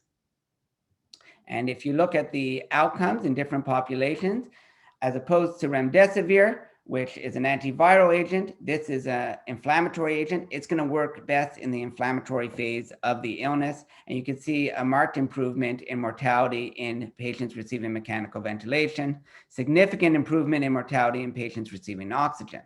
But interestingly, the opposite is true if you give dexamethasone to patients who aren't on oxygen. So there was a trend to worse outcomes in those receiving dexamethasone. And because of that, we don't give it to outpatients. And I use this when a lot of my outpatients will ask me, should I go on steroids? I have COVID. And I use this to provide evidence that it actually may be the wrong move. Even though we're desperate to do something, it may actually be contributing to harm. Now, as soon as the recovery study came out with dexamethasone, all other studies using steroids and COVID were stopped. And that had some effects. And I just want to touch on this study, which was the Codex study. And this study was being done in ICUs in Brazil. And it was randomizing higher dose of dexamethasone, 20 milligrams per day for 5 days, and then 10 milligrams for the additional 5 days or for the duration of the ICU.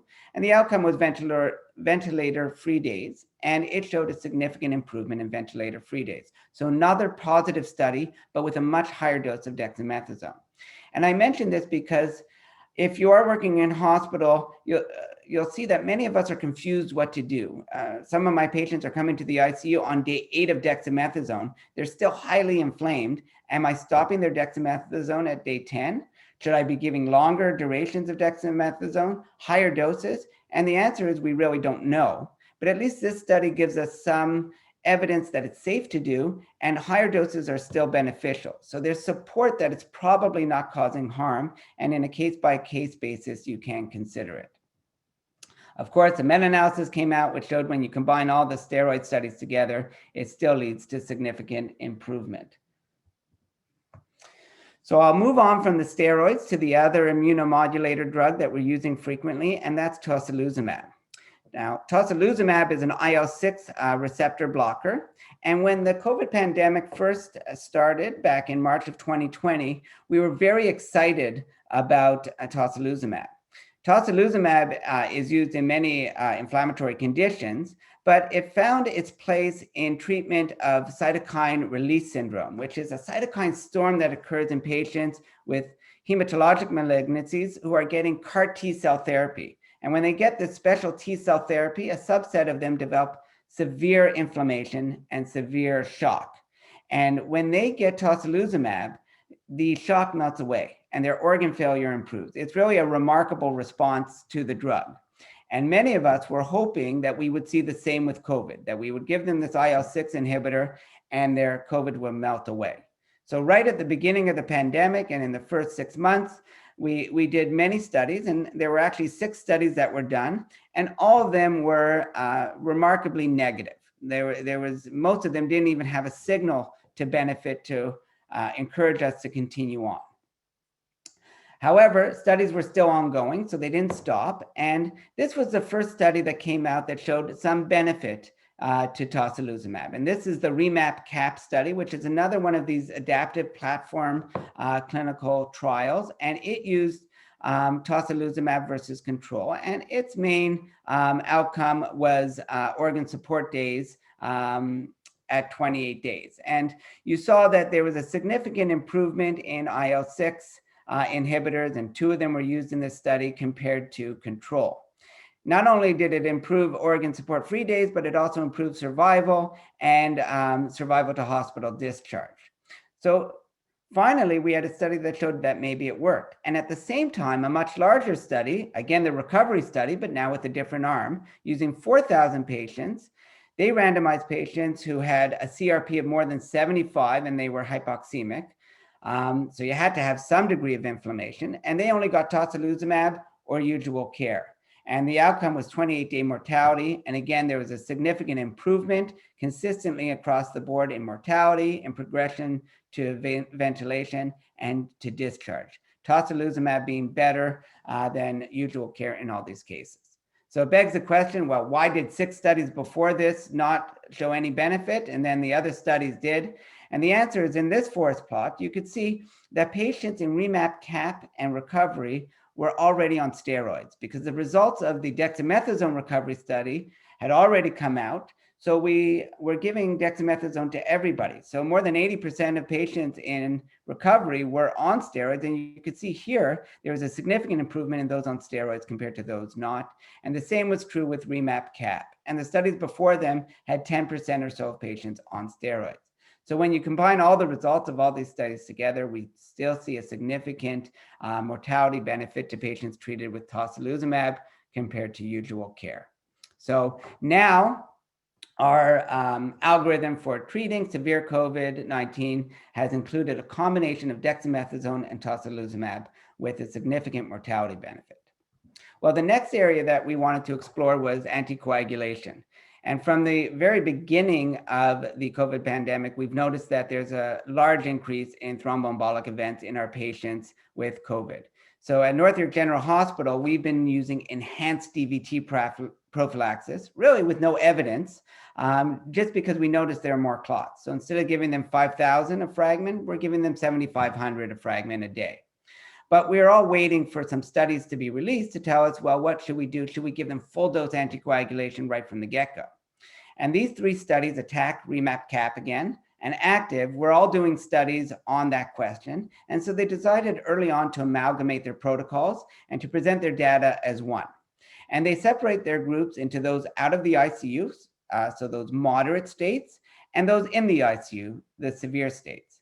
And the results were released in March as a press release. And the press release said that those in the critical care group, they were stopping the trial for futility. Patients were not getting better. It actually had a signal to harm. And in the same press release, they said that those outside of the ICU, those moderate illness, were showing benefit, and they were stopping the study to show benefit. So this preprint came out fairly shortly after the press release in March. And this is the data showing that there was really no improvement in organ support-free days in patients treated with full-dose anticoagulation compared to DVT prophylaxis. And there was actually a signal for harm with an 89% likelihood that treatment with anticoagulation would lead to harm. But it took a very long time for the preprint in the non-ICU patients to come out. It only came out in May. But indeed, it did show that there was significant improvement in organ support-free days or death in patients treated with anticoagulation, with a 99% chance of this being a superior treatment compared to routine DVT prophylaxis. So based on this preprint, North York General Hospital has changed their practice. And as of this week, we've actually changed our admission orders so that patients without a contraindication to anticoagulation admitted to the medical wards will get full dose anticoagulation. Those with severe hypoxemia or needing organ support going to the ICU, they are still getting enhanced DVT prophylaxis. This is what the Ontario province recommendations look like as of the latest update. And for critically ill patients, they are recommending dexamethasone, tocilizumab, but not remdesivir, because by the time they get there, remdesivir is not effective. For those patients admitted to the ward, they're recommending dexamethasone, tocilizumab, and remdesivir. And for outpatients, they really have no recommendations. They do address some other drugs that have been mentioned frequently in social media and the news. Everyone always asks about ivermectin, and there's insufficient data to recommend that we use it in COVID patients in all severities of illness. Same goes for vitamin D, interferon, and convalescent plasma. So really the treatments are the ones I've talked about: dexamethasone, tocilizumab, remdesivir in some patients, and now anticoagulation. I'll talk a little bit about some of the other therapies that are out there. Monoclonal antibodies is extremely interesting. There are 3 groups of antibodies. There's the, and I will mispronounce these are the bamlanivimab and the atezolizumab combination. there's the casirivimab and the imdevimab, and the newest one is the sotrovimab product. And these are the three groups of monoclonal antibodies that direct antibodies against the spike protein. And they're being used in the United States, but not in Canada. There is good data that has been released, but not published for all of them. So the BLAZE-1 study just came out as a press release that their phase 3 cohort showed an 87% risk reduction on hospitalization or death. The same has been true with casirivimab and imdevimab, which shows a 71% risk reduction, and same is true with sotrovimab, which showed an 85% reduction. So these are major risk reductions in patients who are getting it early on in their illness, within the first 4 days or so, and it's given by IV infusion. So you have to have these infusion clinics set up, and in the United States, they do have it set up. In Canada, we haven't been able to do it yet, so we're not seeing it, but if we continue to see cases of COVID in the future, which everyone hopes we don't, but if we do have a significant burden, I think we're going to have to develop some sort of system to give monoclonal antibodies, because if this bears out in the published data, it's quite impressive in terms of risk reduction.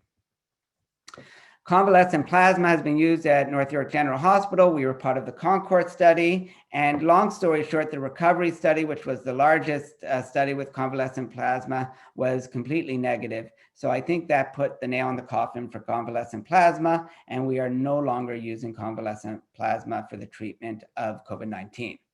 Now, monoclonal antibodies look very, very promising, but it's hard to implement that in Canada, never mind across the world where resources are much more limited than in the United States.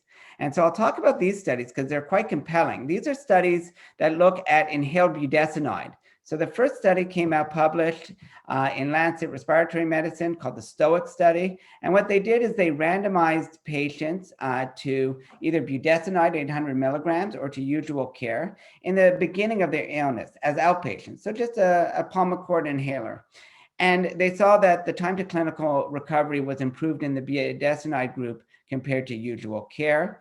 And also the need for urgent care or hospitalization was significantly improved in the budesonide group versus placebo group.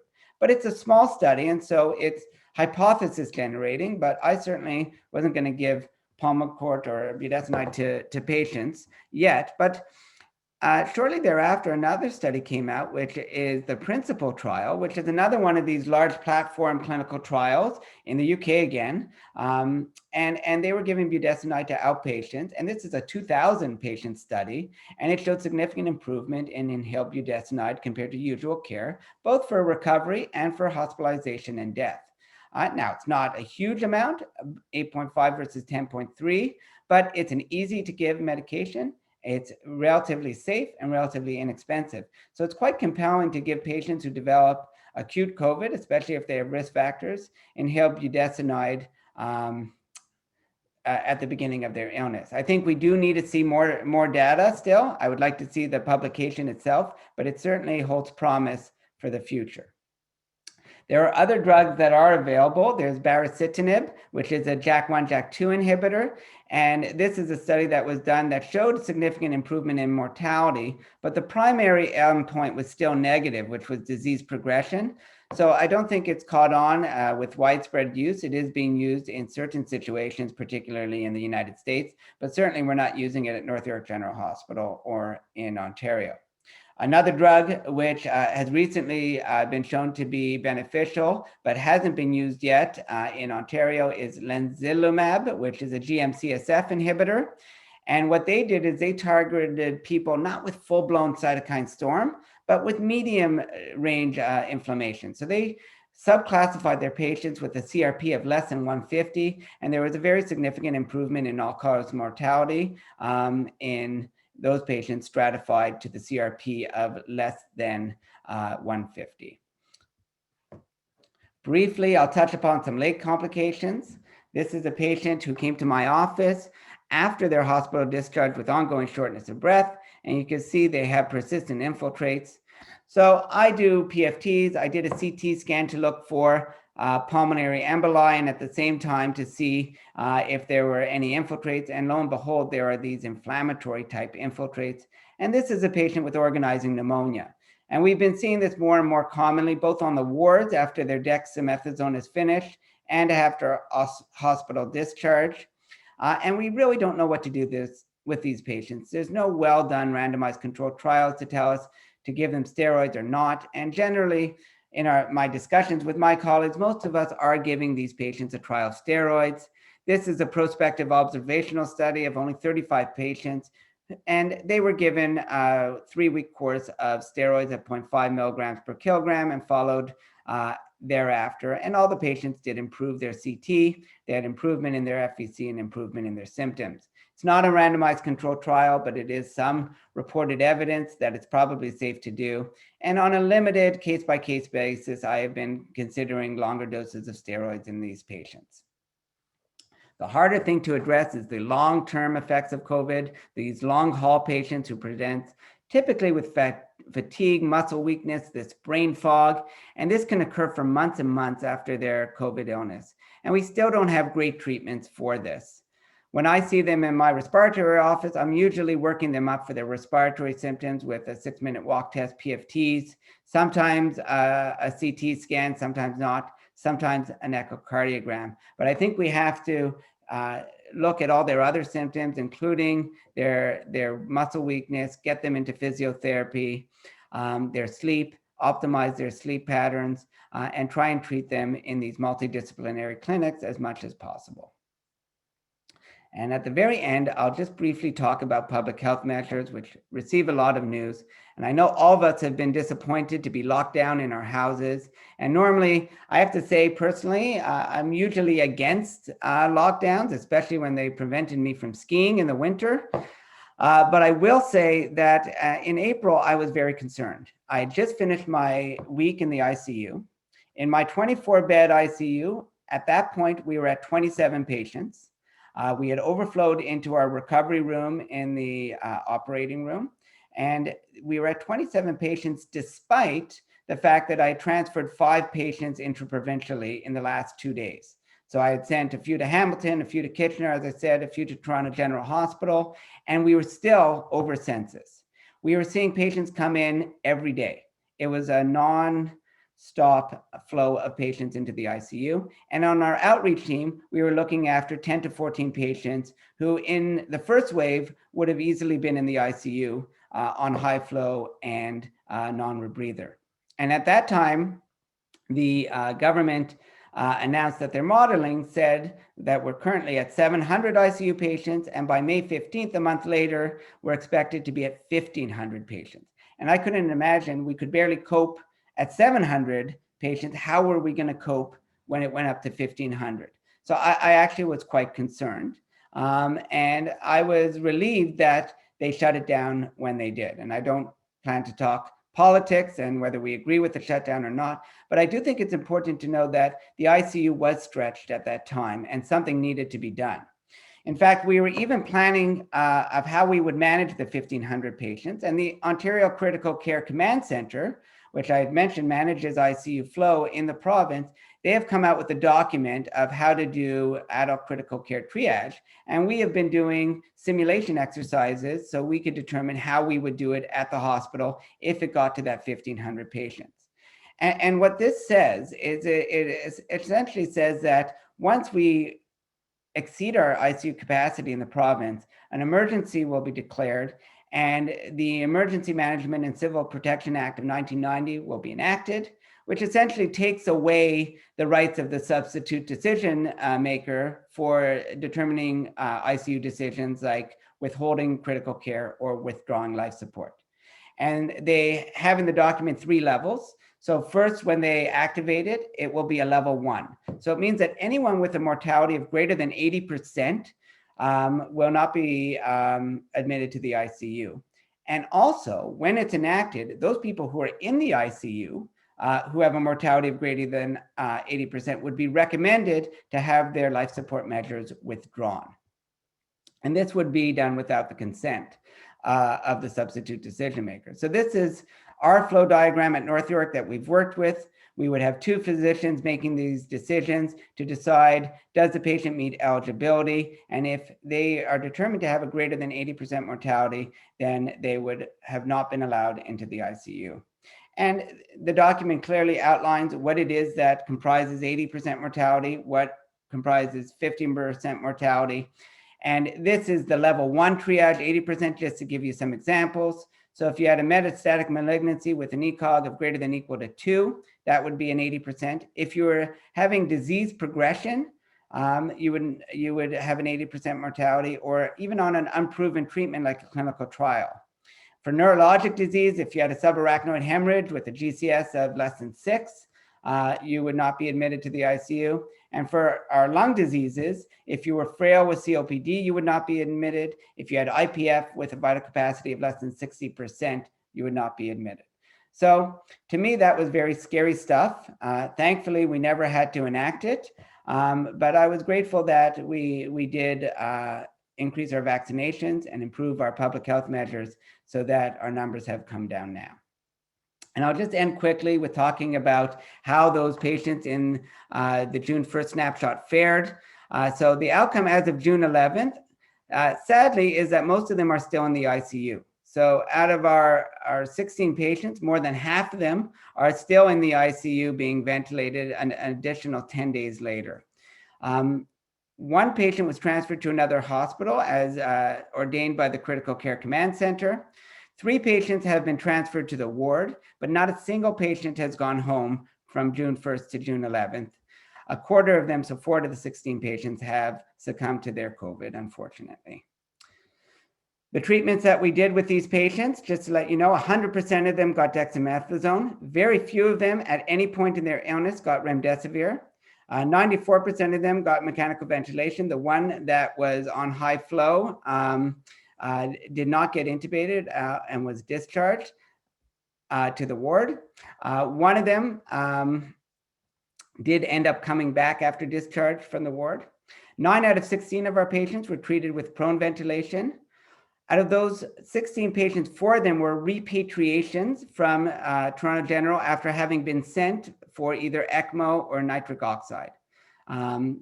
So out of the 4 patients who went, 2 got ECMO, 2 got nitric oxide. And interestingly, out of the 16 patients that were in the ICU on June 1st with COVID, 44% of them had thromboembolic events as complications of their illness.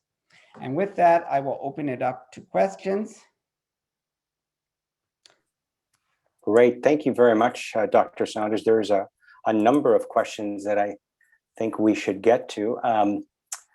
Would you be able to comment what do we know about long haulers or long COVID so far?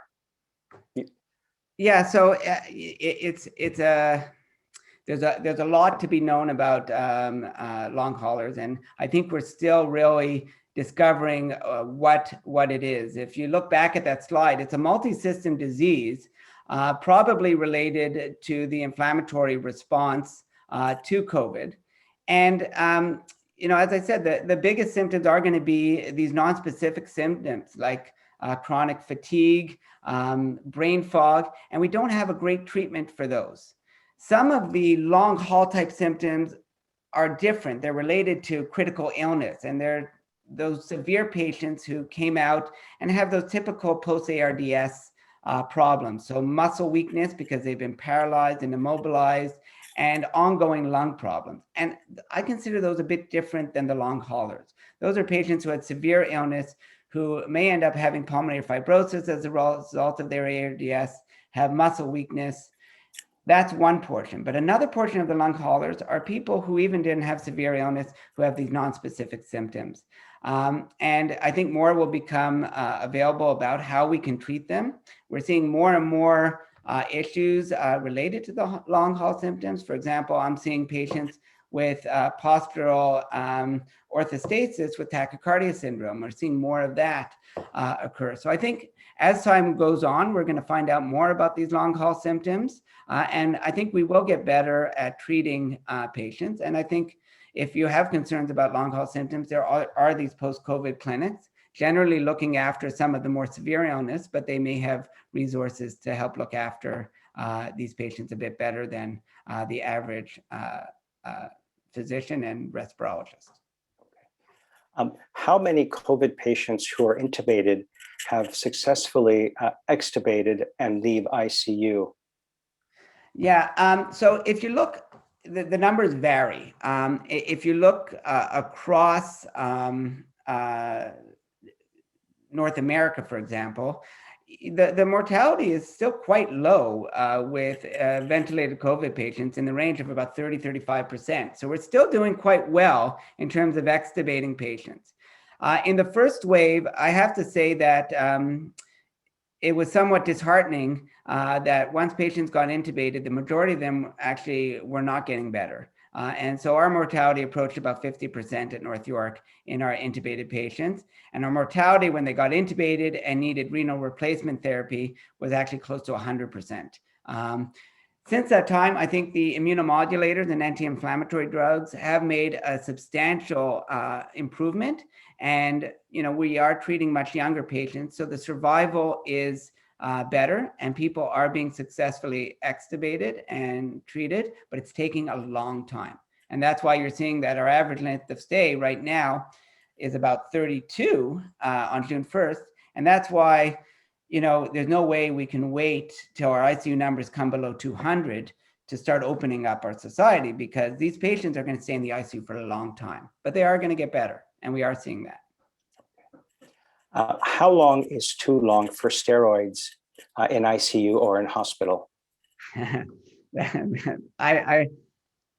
I think it depends on who you ask. There are two groups out there. There are some groups that feel that the longer you use the steroids, particularly in the ICU patient, the more infectious complications you're going to get, and the more muscle weakness you're going to have after, the harder the recovery you're going to have, and the less benefit you're going to get as you progress into the fibrotic stage.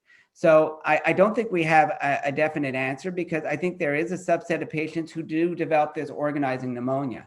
And so I think in them, I think it's reasonable to treat them for a 3 to 4 week course of steroid if they're having evidence of organizing pneumonia. In the Codex study, they continued the dexamethasone for the duration of the ICU stay. I certainly wouldn't continue it if there's signs that the inflammatory markers have gone down. In some patients, we are measuring CRP, and if their imaging is progressing more to the fibrotic stage, then we do taper the steroids off. But I don't think there's an absolute number. Okay. Another question, why is it that dexamethasone worsens if not better outcome when patient does not require O2? Yeah, so there's some concern that in terms of the viral replication, that it may worsen the clearance of the virus and improve the viral replication in patients getting steroids. So we don't really know.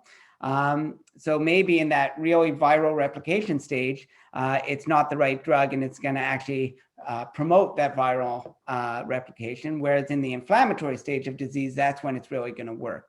And then there are all the usual side effects to steroids, the immune side effects and the other side effects, which potentially could make it a worse treatment. And if the benefit isn't there, if they're going to get better regardless, and you're increasing their side effects, then it's just the risk-benefit ratio that is not going to be favorable. Okay. With respects to Symbicort, does it help adding a LABA to the ICS?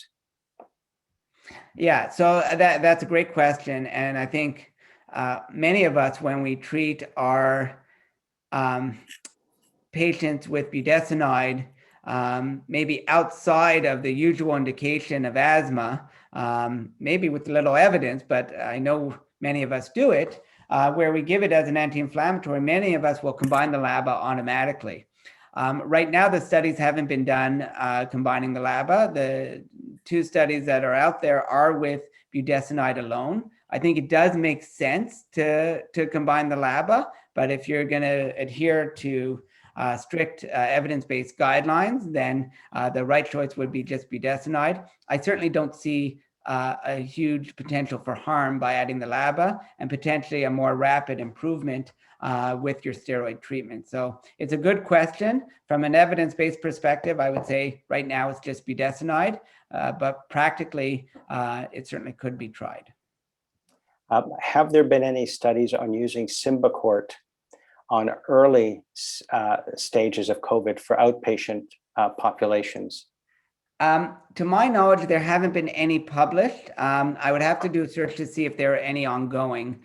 And maybe when we come back, I can look into that when we come back for the panel at the end. Okay. Is there any clinic for post-COVID patients with respiratory symptoms? Yeah, so as she often does, Margaret Herridge is looking after the post-COVID patients and documenting their progress. So UHN has a clinic which is looking after the post-COVID patients, typically the ones who are sick with ICU, but they're monitoring them. And I have a few patients that are getting serial PFTs with them to see how they respond after their illness. And she's done publications with post-ARDS recovery, long-term survivors of ARDS. And she's also done SARS-CoV-1 long-term survivor studies. So she has a lot of expertise in this, and she's doing a similar thing with COVID. What sorts of complications are most commonly seen post-discharge? So I think, you know, in the answering specifically from the ICU perspective, it's going to be neuromuscular weakness and the respiratory symptoms. And I would say that the respiratory symptoms prevail at the beginning. So a lot of patients who have severe disease and severe lung injury are going home on oxygen, and it's taking a while for their oxygenation to improve. And they eventually will come off the oxygen, but the weakness is just like with ARDS, lasts for months. So I have one patient, for example, that I'm still following from the first wave who had severe critical illness, and he still isn't back to his baseline more than a year later. And his respiratory symptoms have improved. His lung function has improved. On the PFT, the biggest finding is a low diffusion capacity. It hasn't gone back up to baseline. It's still low, but his symptoms have improved, but his neuromuscular weakness has not improved, and that's still present. Okay. Here's a comment. There's a patient who has been diagnosed with brain COVID, reporting burning sensations to all extremities, tightening, cramping sensation of muscles, unable to sleep due to this, cold sensation to extremities, alternated. What to do? I see that the last line of that neuro wasn't able to help also. I was going to say send to neuro to see if there is any neuropathy there that could be treated. For the neurologic complications long-term, I don't have an absolute answer, and I would send it to a neurologist. I would say if the neurologist doesn't have an answer, I don't have a good answer for that either. It's not, you know, the cramping, there are a few things that you're describing, and it depends on what it is. The cramping sensation of muscles is quite common, but the burning is a little bit unusual. So I would definitely refer that one to a neurologist. And I think there's a comment, and perhaps maybe in relation to post-discharge COVID patients, that they're starting a clinic in Markham for post-hospitalized patients. I'd like to ask you a question. Thank you, Althea. We have a chat group with respirology, and so there are a few ones who are coming up. It was a recent topic on our chat group, and I think Althea had commented on that chat group that they were starting up in Markham, and there are a bunch of other ones that are starting up, which is good. Okay. Maybe perhaps I can ask you one final question. One of the things that I've been curious about in the literature, there have been discussions around patients who present predominantly with pulmonary symptoms, others who present with more systemic symptoms. What has been your experience in the ICU with respects to those issues? So, you know, in the ICU, almost universally, it's been respiratory patients. That's what gets them in the door, is their respiratory failure. They're coming in with respiratory failure. But then the other issues we're seeing very commonly as a complication of their illness. So a lot of patients aren't dying of respiratory failure, they're dying of some of those other issues. And either it's related to the thromboembolic events that is occurring either on the macro level or on the micro level, or strange complications. So we've had patients die of myocarditis. We've had a couple of severe cardiogenic shocks from myocarditis. I've had one who came in with massive pulmonary emboli in refractory shock, who ended up getting thrombolysis, who ended up then having an intracranial hemorrhage. So what's getting them in the door seems to be the respiratory failure, but then we're seeing the kidney injuries, the complications of their severe illness, the brain bleeds, the strokes, that has complicated their illness and actually leading to their mortality, sometimes ahead of the respiratory problems. Perhaps another question that's sort of when you raised your concern about the recommended lockdown, but you thought it was justified because of the numbers you were seeing. What have you learned during this pandemic that might help all of us, sort of from a clinical, but also from a public health perspective? What might we do differently? That's a hard question, and this is going to show my true colors that I probably would make a poor politician. But I think COVID has been not only a severe pandemic and illness, it's kind of been a sociologic experiment. And I suspect that in the next year or so, we're going to dissect how we reacted and how we could do better. And there's been times where I've been very impressed with the Canadian society, especially when we contrast it to the United States, and we've worked together as people, being considerate for other people's health, and sometimes putting our own health ahead, behind the health of others. And, I think all of us who are in healthcare, it's been so impressive how hard people have worked.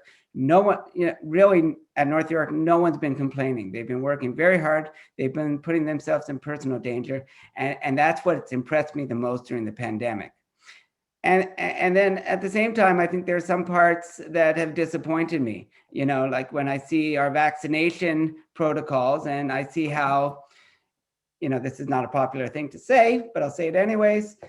When I see how dishonest people have been in getting the vaccine and just putting themselves over others and not caring about others, just saying, I want to get myself the vaccine, that's to me been the biggest disappointment of the pandemic. And, I hope that, we'll look at some of those practices and reflect as a society on do better the next time.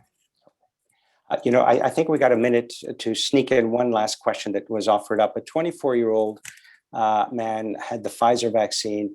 After 2 to 3 weeks, had chest pain, and the ECG showed repolarization. Should he go for the second shot? Right. Well, I guess you would have to explore to see what's causing the repolarization, and that may be something that you want to check with the cardiologist and make sure that they're, as many of you have heard, there's the big concern in particularly young males about the myocarditis symptoms. And so I probably, not being a definite vaccine expert, but I probably would get consultation with the cardiologist and get their opinion on that. Well, thank you very much for a very comprehensive and informative talk on something that most of us have been inundated with for a long time, and we look forward to having you back on the panel. Thank you. Now I'd like to turn it over to my colleague, Dr. Meyer Balter. Meyer, please join us. Thank you, Tony. I'll just share my screen if I can.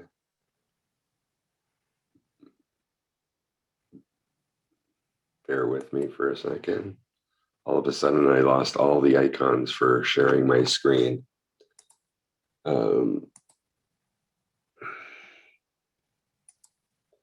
There we go. Sorry about that. Well, thank you for having me. This is going to be a lot lighter than Kevin's talk from the sound of things. So but probably something you know much more about. So thank you for having me. I'm going to talk about asthma. I've entitled it "To Err is Human, to Not Wheeze Divine," with, I guess, apologies to Alexander Pope, although many of you think that Shakespeare wrote that. And I've just subtitled it Reflections on Asthma. Disclosure slide, I'm on the advisory board for any company that makes a drug for asthma or COPD, and have been paid honoraria for speaking by those same companies. I have no financial interest in any pharmaceutical company. So I'm hoping at the end of my hour, I won't make it an hour, I'll make it about 45 minutes. At the end of this session, you'll be more comfortable diagnosing and assessing the severity of asthma.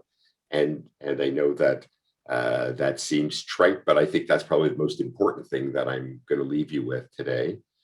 I'm going to talk about the current paradoxes in asthma therapy compared to other chronic diseases. You're all so good at treating diabetes and hypertension and preventing complications of the disease. And we've always done it backwards in asthma, where we've treated symptomatically and only thought about preventing consequences of poor control subsequent to that. And I'm going to show you why guidelines have changed. For the first time in more than 30 years, there have been major changes in the past year. And then keep it as practical as possible.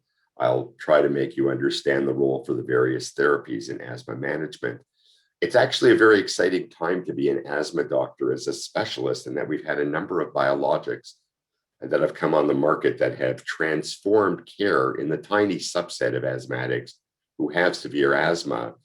That would be outside the scope of the lecture. I will add one or two slides at the end to, I hope, allow you to identify patients who might benefit from these in your practice so that they can be referred on to the specialist of choice.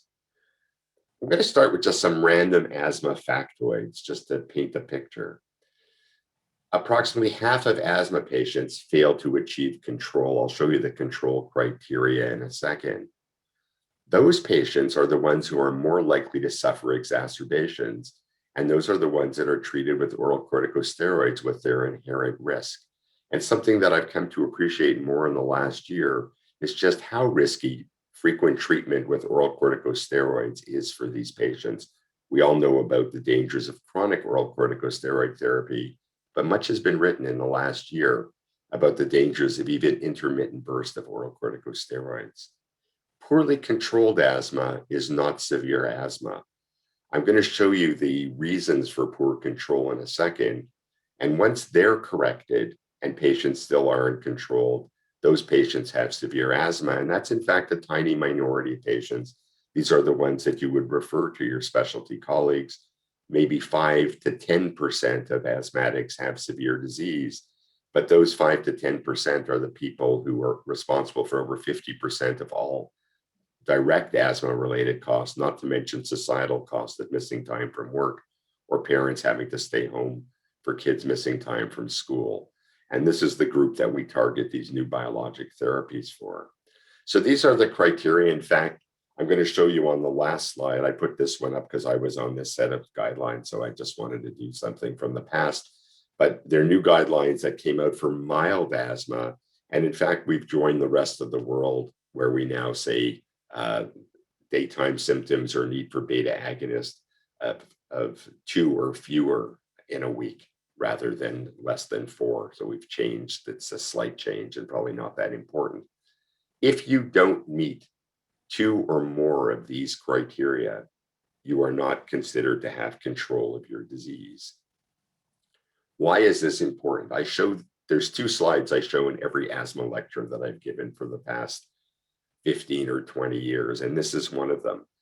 If you look to the right, you'll see a picture. This was from a contest in about 1996 where asthmatics were right to draw how they felt asthma made them feel. And this was my favorite. It was from a young woman in Chicago who had relatively mild asthma. But when she had symptoms, she felt as if there was a collar around her neck and she was being dragged underwater. This is a very powerful image.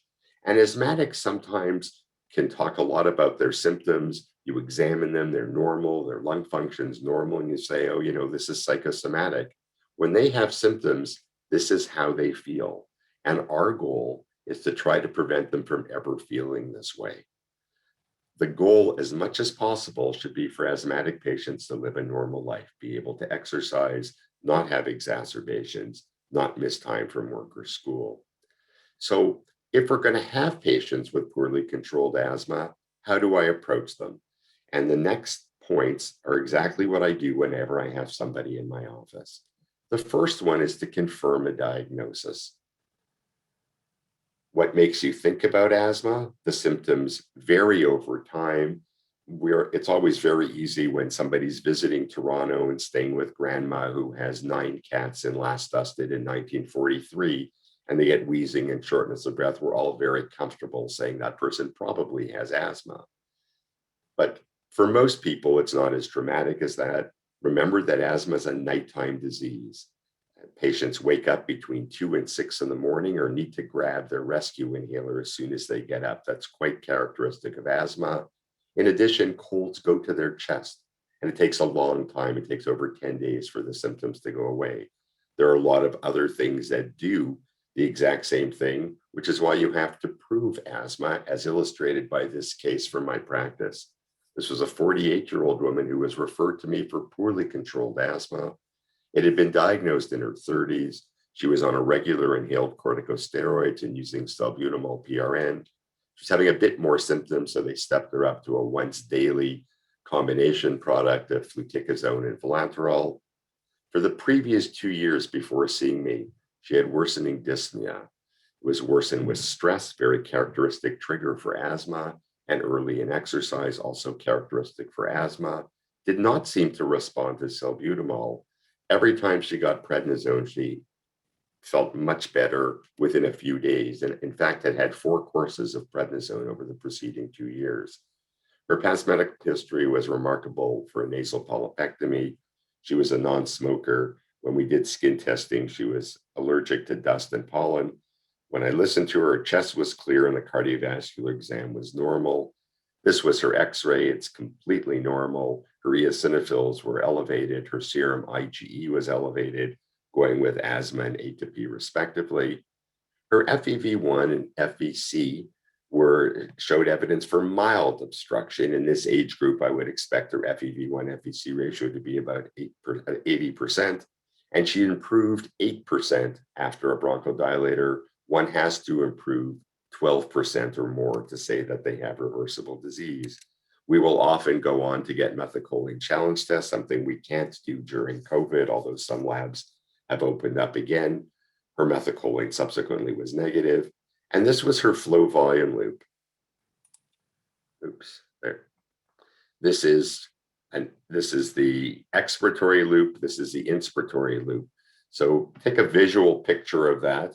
This is what a normal flow volume loop looks like. This is expiratory. This would be your peak expiratory flow rate. And we can tell that somebody's asthmatic because the expiratory loop is concave in. And if we give a bronchodilator, the FEV1 improves by 12% or more. And you can see the inspiratory loop is quite rounded as compared to this young woman, where both the expiratory and inspiratory loop, just to go back, were both flattened. This is suggestive of a fixed airflow limitation. And in fact, when I took her to bronchoscopy, this is just below her vocal cord. She had tracheal stenosis. And once I got beyond that stenosis, her airways were completely normal. So this woman had had tracheal stenosis probably since birth. She got better with prednisone because she'd have a cold and would cause some inflammation that would narrow the airways more.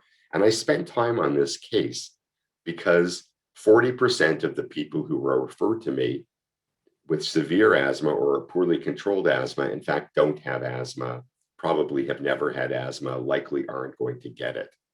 This is a study from my colleagues in Halifax showing the exact same thing. 90 physician-diagnosed adult asthmatics were sent to clinic, and the specialist said, okay, we're going to agree that person has asthma if they have symptoms, variable symptoms as I described. They show reversible airflow limitation on spirometry, which is the primary way of doing it. You can see a diurnal peak expiratory flow variation where it's 15% or more lower in the morning as compared to the evening, or they have a positive methylcholine challenge test. At the end of the day, similar to my practice, 41% did not have asthma. 62% of those people who did not have asthma were on regular asthma medications. And the reason for the misdiagnosis is the one that I've been hammering to you every time I speak on asthma. Only 52% had ever had pulmonary function tests. You have to use spirometry pre and post bronchodilator. Doesn't matter how experienced you are with diagnosing and treating diseases. You cannot diagnose asthma or COPD for that matter without spirometry, a very cheap, effective test. Many things mimic asthma. Some of them, this is hardly complete, are listed on this slide, everything from vocal cord disorders to upper airway cough syndromes. So not everything that wheezes is asthma. The second thing I do is check adherence, and all the rest of them will be a lot shorter as we go into the meat. I wanted to spend time on diagnosis. 1 in 3 patients with asthma in Canada had no intention of refilling their inhaled corticosteroid prescription. 8% never filled it to begin with. Patients going to the emergency room with a flare of asthma getting oral corticosteroids, 50% didn't finish that 5-day flare.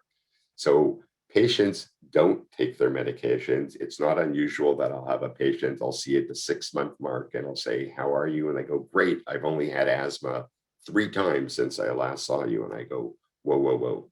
You always have asthma. You've had symptoms 3 times since I last saw them. So it's very important to explain that asthma is a chronic inflammatory disease. And I'm going to show you a story that I give my patients toward the end that I think you'll find useful. My patients have embraced this, so I'll share it with you. Review technique, if nothing else, if you're having a slow office day, which I'm sure none of you ever have, but review technique. We could probably spend the last 45 minutes talking about the types of things we've seen our patients do. I've had patients spray their inhaler on a spoon and swallow it. I've had patients spray their inhaler directly on their chest because I told them the advantage of an inhaler, it goes right to their lungs, etc. So take the time, familiarize yourself with 1, 2, or 3 different types of inhaler devices so that you can coach your patients or send them to an educator or work with your pharmacist to make sure they're using it correctly. I'm going to show you later an analogy that I use talking about asthma being a fire in the airway, and you would never think of putting out fire by pouring gasoline on it, but that's what our patients do. They have their cat in their bedroom. Nobody ever gets rid of their cat. They never dust. They use feather pillows when they have dust mite sensitivity. They smoke. About 17% of asthmatics in Canada smoke, or they work with occupational sensitizers. I want to spend a second on smoking because that's particularly important in asthma. It's important in life in general. Not every smoker gets an accelerated rate of decline of lung function. Every asthmatic who smokes gets an accelerated decline in lung function. But the one thing that fewer people know about is our best drug for asthma, which you know are inhaled corticosteroids. Cigarette smoke impairs the ability of inhaled corticosteroids to work at a cellular level, probably because steroids are very good against eosinophils, which asthmatics have in their airways, and cigarette smoke changes those eosinophils to more neutrophils, which inhaled steroids don't work against. So it's particularly important in asthma to get our patients to stop smoking. Just very quickly going over the rest, conditions that worsen asthma include reflux disease and sinus disease. Sinus disease is an easy one to think about because it's a continuum. Anything that inflames the upper airways will inflame the lower airways. Anything that inflames the lower airways will inflame the upper airways. It's not unusual for patients to have an asthma attack and their nose runs. Reflux is a harder one to understand. Certainly we know reflux causes cough in non-asthmatics, but in asthmatics it worsens airway function, but treating reflux doesn't necessarily improve airway function. It decreases cough. Fundoplication improves airway function, and I interpret that to mean that even alkaline reflux is bad for asthma. Drugs that we've learned about, less of a problem. Beta blockers now, most of the ones we use are beta-1 specific agents. NSAIDs, about 10% of asthmatics are sensitive to NSAIDs. So if they have not been on an NSAID before, I generally avoid them unless necessary, and I do it under a controlled circumstance when they get their first one. Beta blockers, even the beta 1 specific ones, occasionally will cause asthma. I had a patient this week I followed for a long period of time. He recently had an ablation for atrial fibrillation, was transiently put on amiodarone, and then was switched from metoprolol to sotalol and had his dose increased and his asthma deteriorated dramatically. I stopped the sotalol and his asthma came back under control. So it still happens. I want to spend 1 second on obesity because this is still relatively new. This only applies to women with asthma.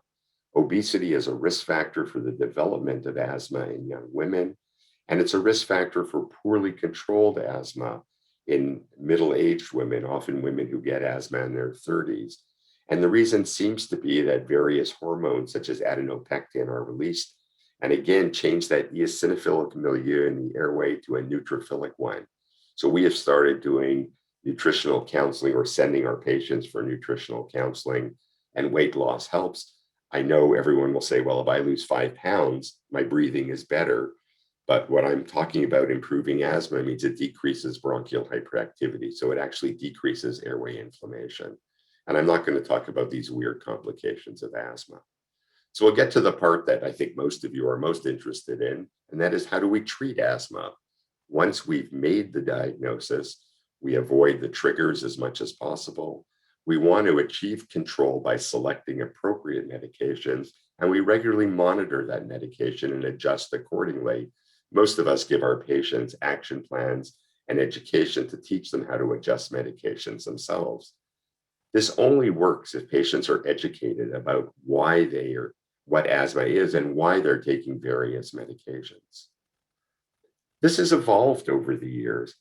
Going back to the early 1920s, where asthma was felt to be an allergic disease, one of smooth muscle, and we treated with beta agonists as these became developed.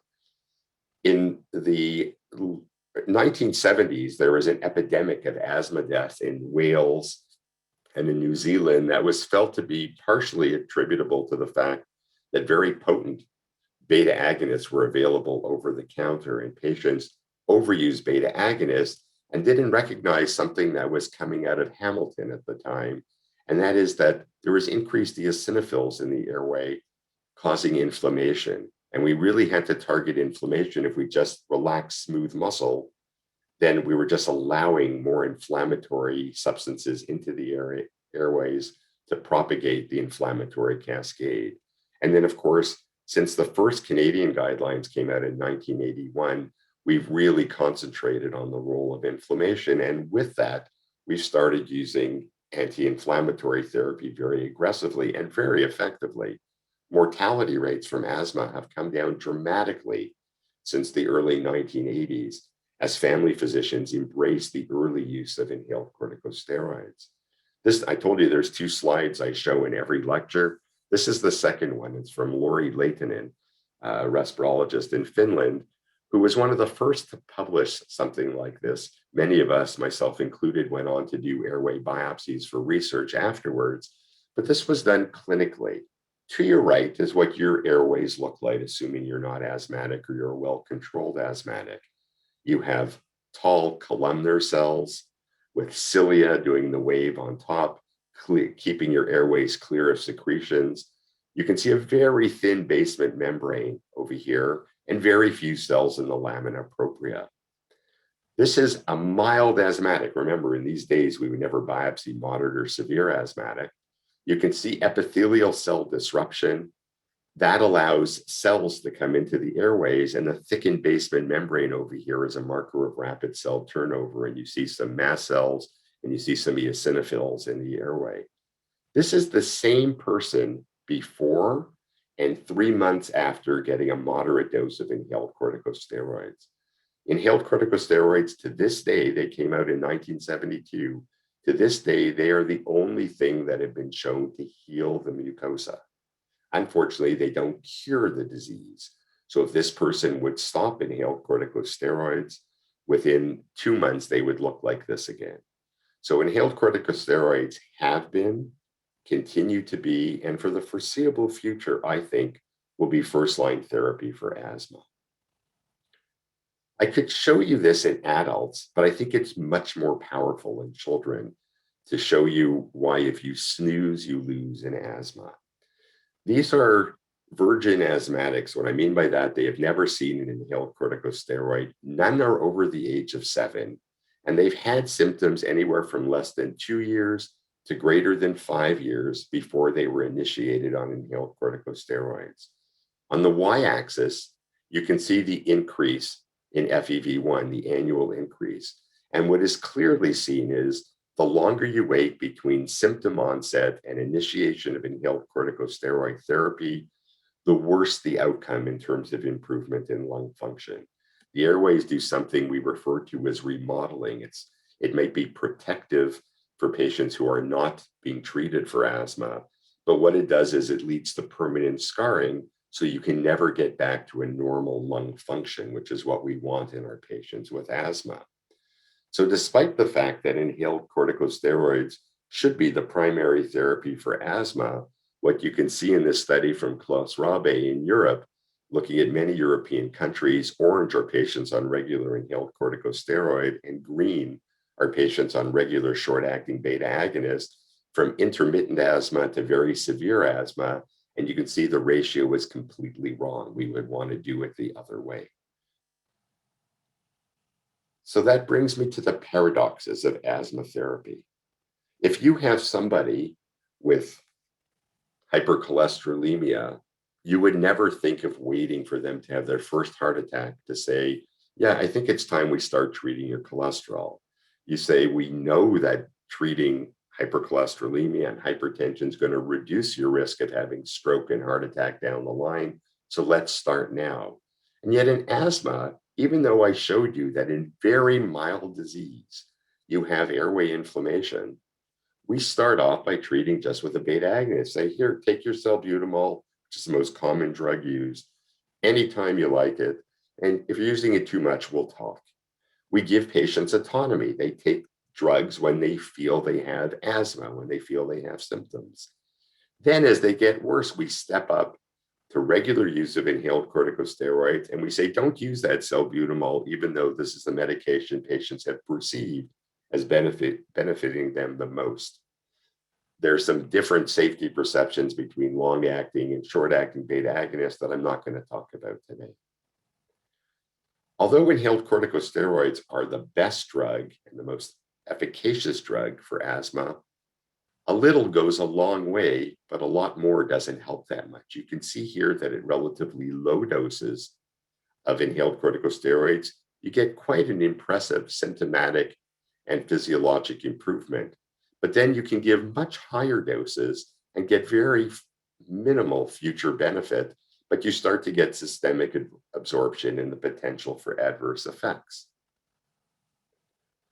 To summarize years of literature, and this is why our guidelines changed in 2009 to include long-acting beta agonists, compared to, 1999 to include long-acting beta agonists, at any dose of inhaled corticosteroid, if you compare giving higher doses of inhaled corticosteroid to adding a long-acting beta agonist, the combination leads to less rescue needs, less nighttime symptoms, improved quality of life, improved lung function, and most important of all, reduces both mild and severe exacerbations of asthma.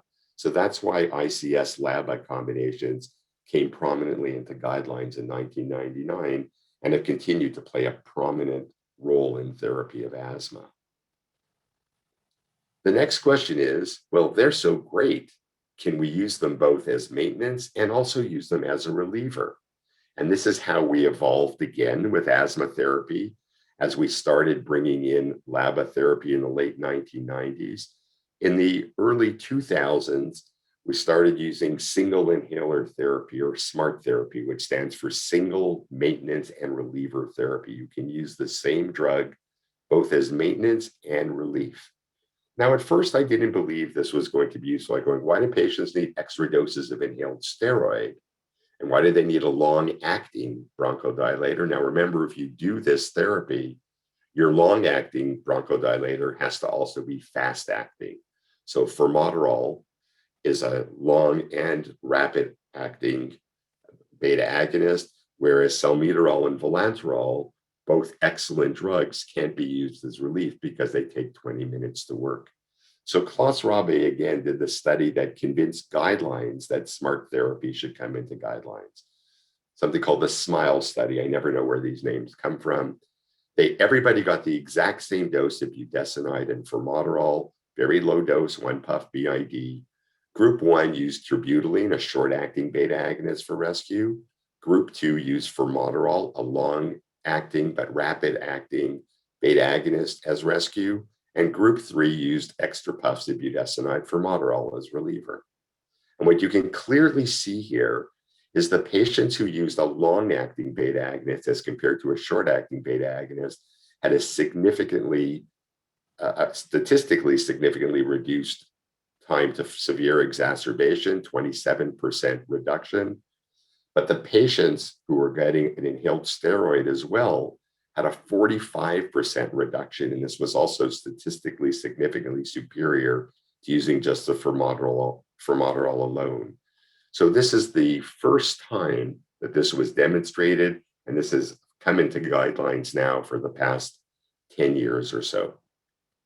Now, in Canada, all we have is budesonide formoterol, but this is a study from Dr. Papi in Italy showing that what you really need, you need an inhaled steroid and a rapid-acting beta agonist. And he used beclomethasone, which you'll remember from the 1970s and 80s, with a long-acting and fast-acting beta agonist.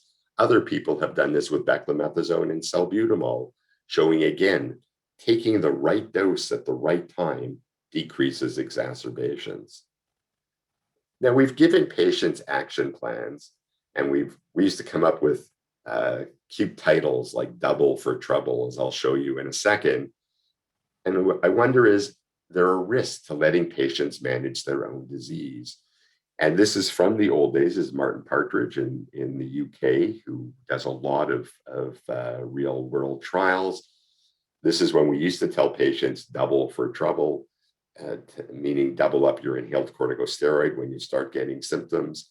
And number one, he showed here that even though patients got that instruction, what they did was they increased their rescue therapy, their salbutamol fourfold, but they actually dropped their inhaled corticosteroid thinking, well, hey, I don't feel anything, but I know this salbutamol really makes me feel better. Then they go, right. He said to double up. Well, I'll take 1 extra dose. So patients don't do what they're instructed to do. They use what they think is giving them relief. So can we make it easier for patients to prevent severe exacerbations? You can see here that patients present with exacerbations, but they actually had warnings for anywhere from 7 to 14 days before that things were getting worse. And the question is, if they took the right drug over here, could they have prevented this exacerbation? And this led to something called the Sigma-1 and Sigma-2 trials. I'm not going to take you through in great detail, but I do want you to understand the premise of these studies. So Sigma-1, these are patients with mild intermittent asthma, where both Canadian and European guidelines said they can just use a beta agonist PRN. But as an alternative, because we know that there's inflammation in the airways, we're also okay if they take regular inhaled corticosteroids and short-acting beta agonists. This would be preferred, but we know that patients don't take symptoms when they're feeling well. So we're okay with them just taking PRN beta agonist. So they compared a group taking PRN beta agonist with a group using budesonide formoterol, a combination ICS-LABA, just PRN, not regularly, versus taking budesonide on a regular basis. And Sigma-2 did the exact same thing, but didn't have a placebo group. And clearly what we're trying to do is reduce exacerbation. You can see in Sigma-1, both groups had a marked decrease in exacerbation, either taking regular budesonide every day or PRN budesonide formoterol, a marked decrease in exacerbations in these very mild asthmatics who were just on beta agonist alone on an as-needed basis. I think people say that mild asthmatics get mild flares, but that's not true. Mild asthmatics can indeed get severe exacerbations and do. So this is an opportunity to prevent those. Now, I do want to point out that adherence to therapy in this study was incredible. There was 80% adherence to inhaled corticosteroid, and that's because patients got electronic reminders every single day. In real life, adherence to regular budesonide would be about 30%.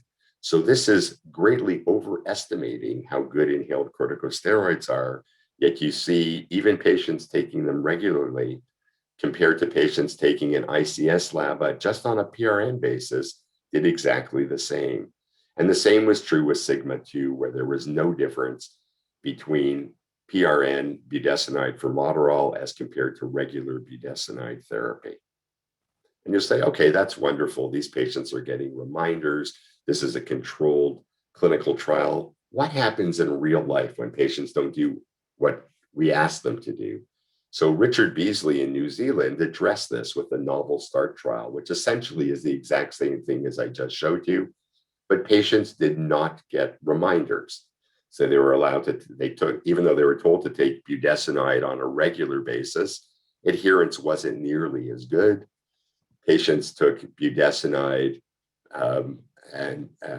budesonide regularly, budesonide formoterol PRN or albuterol PRN, just as in Sigma 1 and 2. And just to save a lot of time, again, both of the inhaled corticosteroid groups, either the one using regular budesonide or the ones using budesonide formoterol PRN, had a marked decrease in annualized exacerbation rate as compared to just PRN short-acting beta agonist. And in the severe exacerbations, PRN budesonide formoterol was actually better than regular budesonide. But again, this is probably just because of less adherence than in the Sigma trial. Looking at it a different way, the most important thing we want to do is reduce oral corticosteroid use. And you can see here that both budesonide regularly or budesonide formoterol PRN greatly reduce the amount of oral corticosteroid. But the PRN budesonide formoterol cut the dose of oral corticosteroid in half, despite the fact that they were using less than half the dose of inhaled corticosteroids. So this was win-win, and for the first time ever, led to a change in guidelines. So the 2019 GINA guidelines, which is the global initiative in asthma, which is used by most of the world. We have our own Canadian guidelines that I'll show you in a second, says, let's treat asthma just as we treat any other chronic disease. The goal should be to prevent progression of the disease. We know that exacerbations lead to loss of lung function, and we know that regular therapy reduces exacerbations. We also know that the PRN short-acting beta agonist therapy that we advise for years leads to downregulation of beta receptors, which can increase bronchial hyperactivity and cause severe attacks. That's what happened in the UK and New Zealand when these drugs were available over the counter. And we also know that these patients lose lung function if they're not on inhaled corticosteroids. So this was the 2019 GINA guidelines, and I'm just pointing your attention at step one. These are patients that both Canadian and European guidelines before said, just give them salbutamol, just give them whatever short-acting beta agonist you like, and they'll take it PRN. As they become more symptomatic, we're going to ask them to go on an inhaled corticosteroid. Now they say, no, we're going to give everybody a low dose of inhaled corticosteroid whenever they take a rescue medication. So that could be any ICS formoterol combination, or that could be not available in Canada, but any low dose inhaled corticosteroid salbutamol combination, which is available in a couple of countries in the world.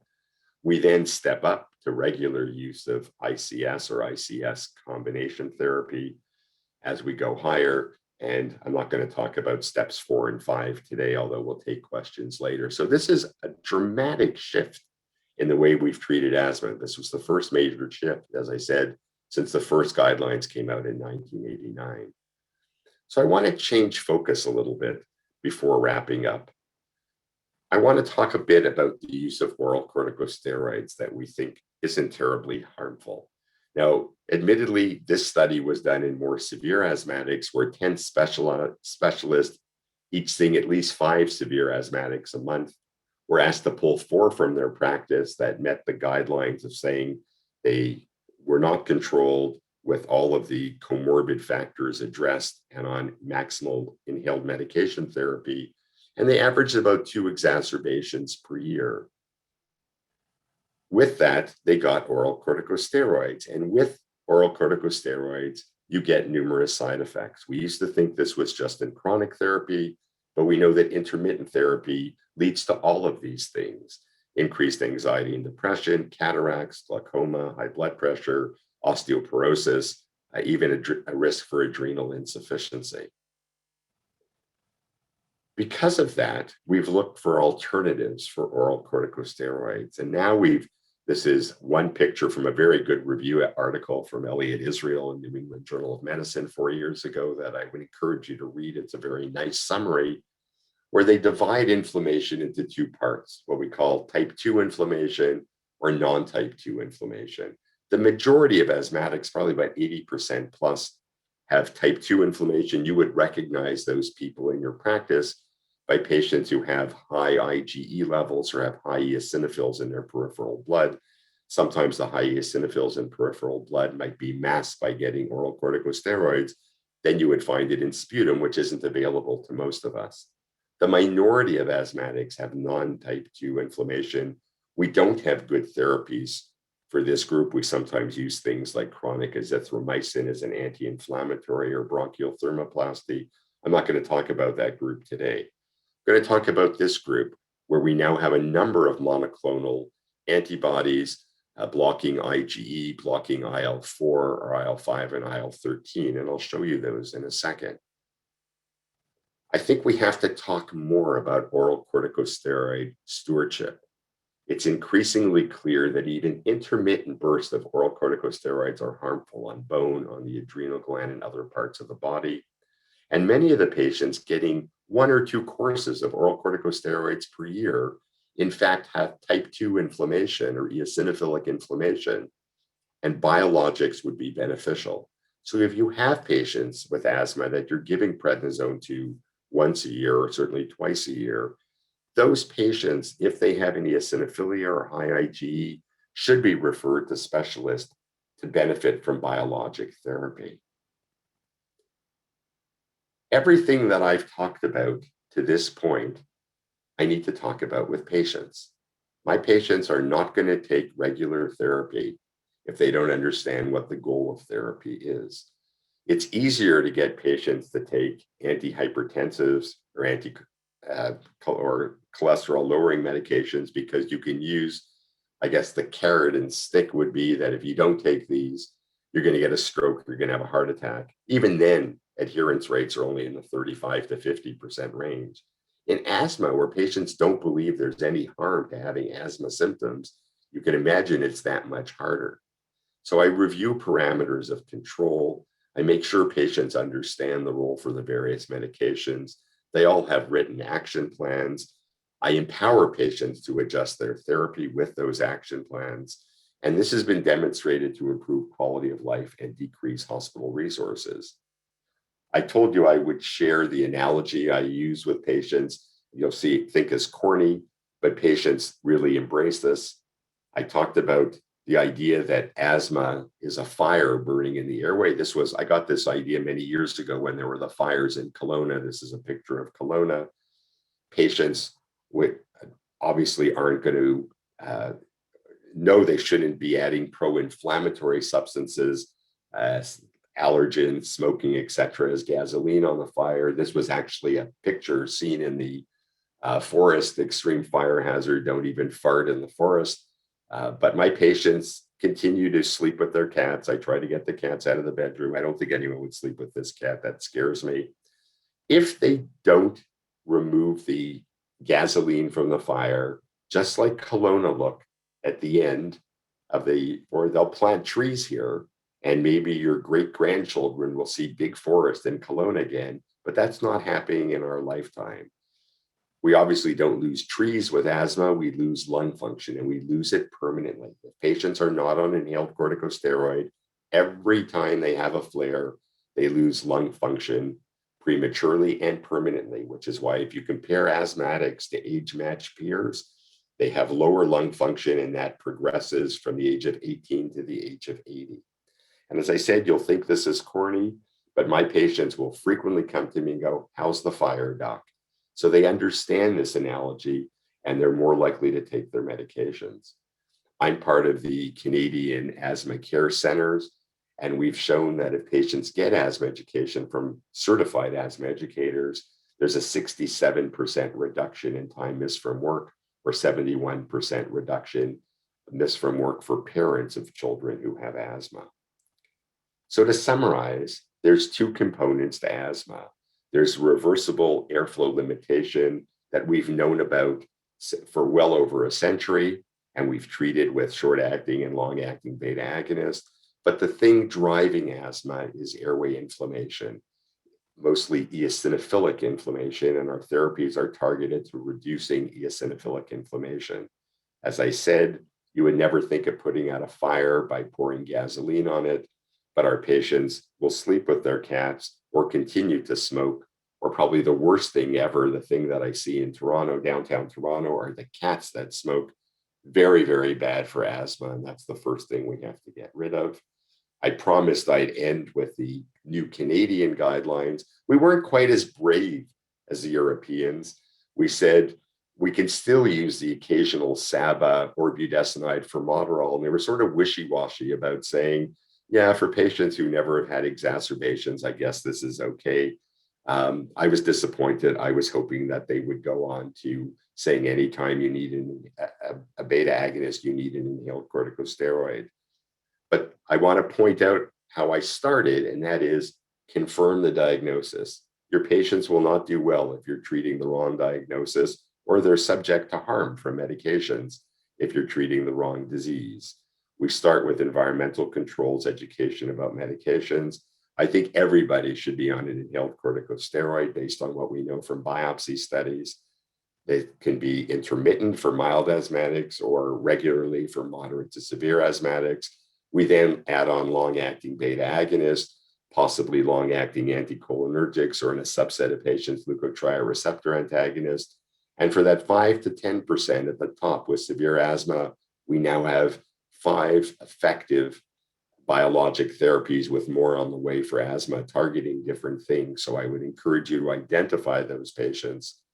At each visit, ask the parameters of control, update their lung function if you have access to it, review their inhaler technique, go over the importance of adherence, and look for the triggers of asthma and comorbidities such as reflux and sinus disease.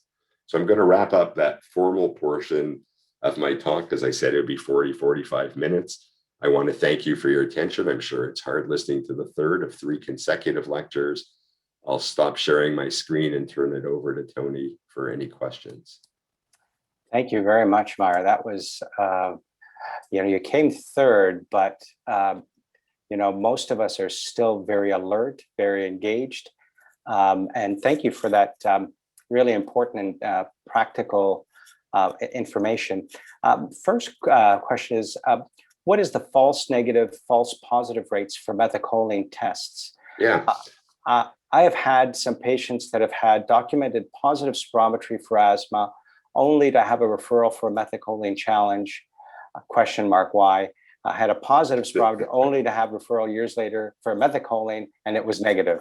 Yeah, so Tony, a great question, and you're obviously extremely knowledgeable in this area, being I think a respirologist and family physicians close because of your interest in airways disease. The reversible spirometry with a negative methacholine is a bit puzzling, because unless patients were on inhaled corticosteroids for a long period of time or were out of their season for asthma, where methacholines can become negative. But your first point is the more important one. If you have reversible spirometry, why bother with methacholine? So that's a very important point, because I do see patients sent for methacholine who've already demonstrated reversible airflow obstruction, and that's the best test for asthma. In terms of sensitivity or specificity, we want to make the test as sensitive as possible. So I will say the sensitivity of methacholine is 99% plus assuming patients aren't on inhaled corticosteroids and are in their asthma season. But the price we pay for that high sensitivity is specificity. So as we go higher and higher with our dose of methacholine and we still consider it positive, we start becoming less specific. So the way I look at it is a negative methacholine challenge test means you don't have asthma, with very, very, very rare exceptions. But a positive methacholine doesn't necessarily mean you have asthma, particularly when you're over 2 milligrams or 4 milligrams per mil as we get to the higher levels, because that will overlap with people who have atopy or even people who are completely normal. So don't use a methacholine to diagnose asthma, use a methacholine to rule out asthma. So thank you for bringing that up, because I think it's frequently misunderstood. Okay. Do you ever check FeNO for the diagnosis of asthma after spirometry? Yeah, so I'm surprised. I thought this was a family physician group. I can't even spell FeNO. For those of you who are out there, that's fractional exhaled nitric oxide, which is becoming increasingly popular, particularly as we have new biologics such as dupilumab, IL-4, IL-13 inhibitor, that we know higher FeNO predicts who's going to do better. The problem with FeNO is, one, it's not widely available. I actually was ready to buy one about 2 months before COVID started and got funding together to buy it. And then COVID came and I said, well, I'm not going to do this now because I can't do any exhaled measures. I am not convinced that it adds anything to eosinophilia, except in some conditions. I think FeNO is great for telling you patients are not adherent to corticosteroids, but nowadays we can go on to Connecting Ontario and see that they're not refilling prescriptions. You can check that they're not using it properly, I guess, by measuring FeNO. For patients who are on oral corticosteroids, FeNO might stay positive when eosinophils are going down if you're looking for people in biologics. But the bottom line is, I think it's such a small number of patients where it's really adding something extra at this point that I think it still should be considered a research tool or a tool used in specialized severe asthma clinics, and not something I would think about in family practice. Having said that, I think if you had a patient with a characteristic picture of asthma and their FeNO was elevated and you didn't have access to spirometry, that would be a good way of making the diagnosis. But spirometry is certainly a lot cheaper. FeNO is not covered by the government, and each measurement costs about $75. So you would have to charge patients or eat that yourself. But if you were somewhere where there was no access to spirometry, that would be the other place where FeNO would be beneficial. Great. A patient in her 40s is a non-smoker, has had a cough after a URTI for the last 6 months. Spirometry was normal, chest x-ray was normal. She claims she felt better with the use of a bronchodilator. Yeah. So, I mean, I realize this is the bane of every family physician's practice, because you have all these people with post-infectious coughs. People often feel better after beta agonists. I would say the only evidence for using beta agonists in people with post-viral cough would be ones that you can hear audible wheezing in, where it's been shown to make a difference. We know that patients get transient bronchial hyperactivity. Viruses, just like COVID, you heard Kevin talking about COVID before, viruses like COVID bind to receptors in the trachea. The body doesn't know how to get rid of it. So it's like saying, ooh, these are like relatives coming and we don't know how to make them leave. What will we do? I know, we'll commit suicide. So the cells jump off into the airways and you're rid of the virus. That's the good news. The bad news is those cells are there for more reasons than to just be a host for an invading virus. They're the first layer of defense against inhaled allergens and irritants. And just below them are sensory nerves. So your cough threshold goes down, and it generally goes down for 2 to 6 weeks. It will get better. You can speed it up with oral corticosteroids. Don't think it's worth the risk. It's just a tincture of time, they get better. If the cough lasts more than 6 weeks, as in this young woman that someone asked about, you do worry about other things such as asthma. The beta agonist by itself, I'm not sure how it's working. Those are the people I would want a methacholine challenge test. Nowadays, because it's hard to get methacholines, this is someone I would give a peak expiratory flow meter to. that you can get relatively cheaply, and have patients do it 3 times in the morning, record the best of the 3, 3 times in the evening, record the best of the 3, and see if there's a diurnal variation. If it's 15% lower in the morning a few days a week, that's as good as a methylcholine challenge test, and that person should be on an inhaled corticosteroid. So that might be a cheap and effective way of getting around this dilemma. So thanks, Marty. So you've addressed the second part to that question. Cough is worse after talking. What else would you do? Is methylcholine challenge mandatory for every patient to diagnose asthma, especially if pre and post bronchodilator spirometry is normal?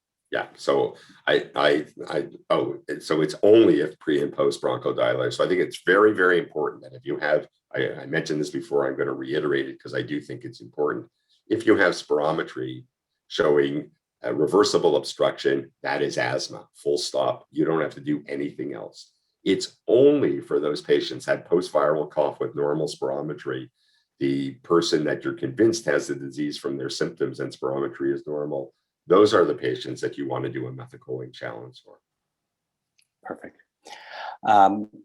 Please comment on Ventolin use for patients with prolonged cough not diagnosed with asthma. I'm not sure if they have known asthma and they still have cough. No, they have the use of Ventolin for patients with chronic cough, but without a diagnosis of asthma. Oh, okay, without a diagnosis, there's no role whatsoever. Okay. So am I going to say, I have to bring you to the authorities if you give somebody a salbutamol inhaler because they have a cough? No, because you have to give them something. But when I say that it has no value means there might be a placebo effect. They might say, oh, I feel better after using it. Most of these people are hitting the back of their throat or their tongue or something else, but it's harmless. So I don't care if you do it, but there's no evidence whatsoever and no reason why it should work for cough, because cough would be inflammatory. And why would a beta agonist? So you tell me, oh, I put them on an inhaled corticosteroid. I had a sample of whatever inhaled steroid or ICS-LABA and they got better. I'd say, okay, makes sense. Doesn't mean they have asthma, but I can understand the rationale. But there's no reason in the world why a patient should get better with beta agonists for cough. That's placebo. Yeah, and another part to that is advised management of dry cough with no allergies or GERD. Cough for GERD? No, it says advise on the management of a dry cough where there doesn't appear to be any allergies or GERD. Or GERD. Oh, I'm sorry. Your guess is as good as mine.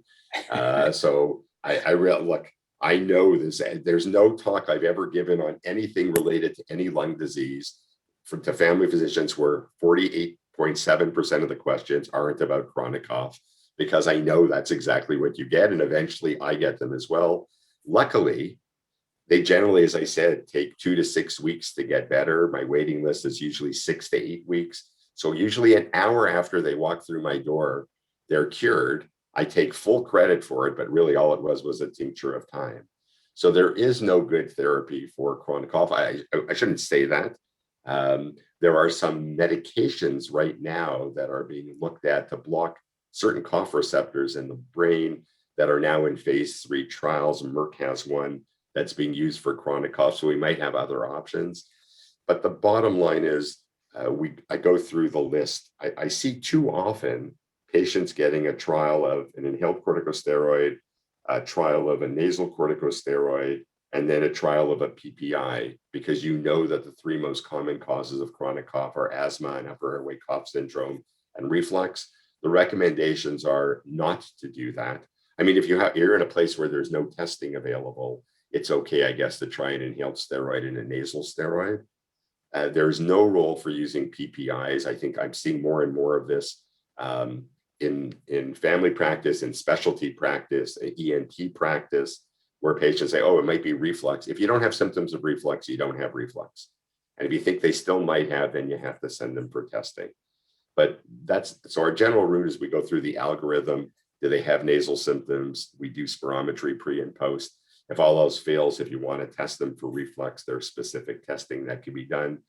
We're starting to recognize that you can have something called neurogenic cough, which is just like a peripheral neuropathy.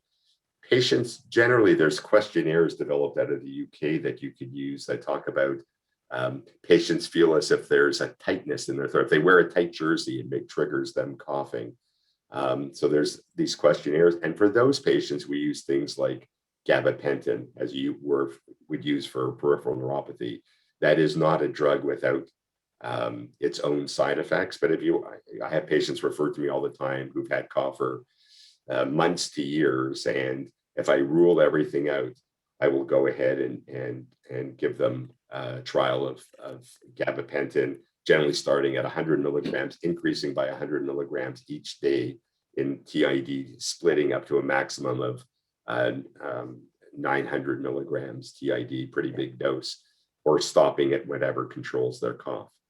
There is one other thing I should mention. As I was talking, I realized, and would be a reason why you'd give somebody a trial of inhaled steroids. There's an entity called eosinophilic bronchitis, which is more common in women than men, which is essentially asthma without bronchial hyperactivity. Okay. So since most of us don't have access to exhale or to induce sputum, that would be one reason why you'd want to give somebody a 2-week trial of an inhaled steroid. And if that controls their cough, I'm fine with you using an inhaled steroid for eosinophilic bronchitis.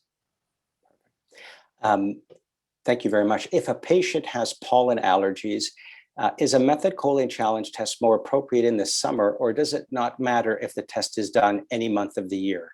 Yeah, so really good question. It should be done in the season of their allergy, because there are some patients, particularly we see this mostly with ragweed, where it's a very defined season from mid-July till the first frost, where if you do a methylcholine in that time, it's positive.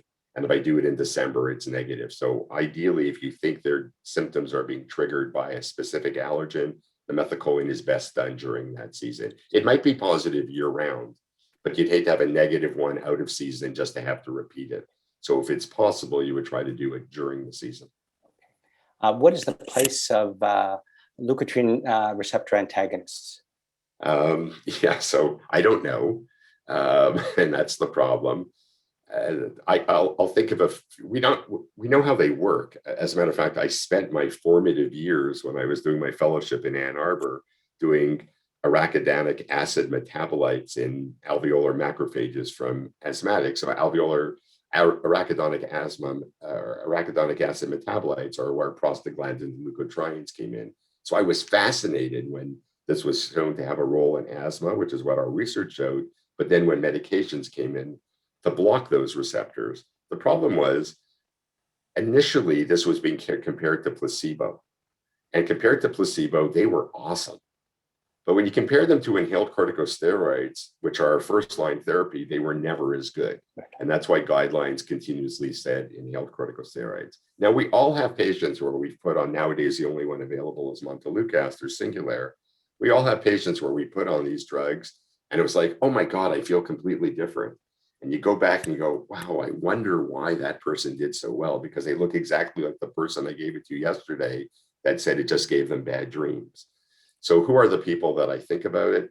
I think about giving it, I don't treat children, but in children, I think there's a better role for leukotriene receptor antagonists because there's, I don't want to get ridiculously scientific, but there's an ovalbumin stimulated rodent. So I guess if you have a lawyer as a patient or a child, where airway remodeling is taking place, giving a leukotriene receptor antagonist seems to prevent remodeling in childhood. Also, parents are frequently afraid of inhaled corticosteroids, so that might be one way around of getting around that reluctance and giving them an anti-inflammatory.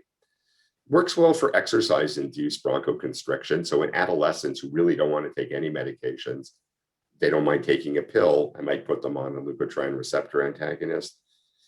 We used to talk about the United Airways theory. It was a clever marketing tool to cite. I mentioned before, anything that inflames the upper airways inflames the lower airways.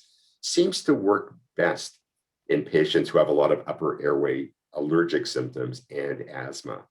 And then finally, for patients who have aspirin sensitivity, because aspirin sensitivity is felt to be blocking cyclooxygenase, which blocks prostaglandins, and PGE2 feeds back on the leukotriene pathway. So all of a sudden you're flooded with excess leukotrienes. So a leukotriene receptor antagonist would make sense in those patients. That's going to be a small percentage. So young kids, exercise-induced asthma, atopic asthma would be the major reasons. Okay, I think what we'll do, Mara, we'll get you one more and then we'll head off to the panel. When a pre and post spirometry test demonstrates an 8 to 10% change in FEV1, what do you suggest? Doing it again. Perfect. Actually, we've got one more I think we might be able to squeeze in, Meyer. Can you say a bit more on the down regulation of beta receptors with the use of salbutamol in asthma? Is that good or not good? So there's no question that excess use of beta agonists down regulates receptors. You know, sometimes patients will say, oh, my salbutamol is not working for me. They go to the emergency room and they say, can you give me a mask at home? Because when they give me that mask in the emergency room, all of a sudden I felt great. But the one thing they didn't recognize, in the emergency room, they also got intravenous Solu-Medrol. And when you downregulate receptors, high doses of steroids upregulate receptors. So for me, that patient who says, oh, I always do great when I get a mask, it's because they've been abusing beta agonists and they've downregulated their receptors. Now, is that going to happen on a PRN basis that's going to be clinically important? Probably not. It's for people who are regularly using beta agonists that worsen bronchial hyperactivity and downregulate receptors. So it definitely happens. Is it clinically relevant for most people taking it very rarely? No, it's not. Okay. Wonderful. Thank you very much, Mara. That was excellent, and good luck to your Canadians. Thank you. I think if they keep playing the way they're playing, they're going to have some fun. Yeah, one can only hope. Wonderful. Why don't we get to the panel, and then maybe we can address another comment in the Q&A box, and maybe some other comments as well. Hi, Kevin. Meyer. Go Habs, go. Yeah, there we go. Another former Montrealer. Oh, yeah, I knew. I saw that on the bio. I thought two guys are going to be having some fun the next couple of weeks. Kevin,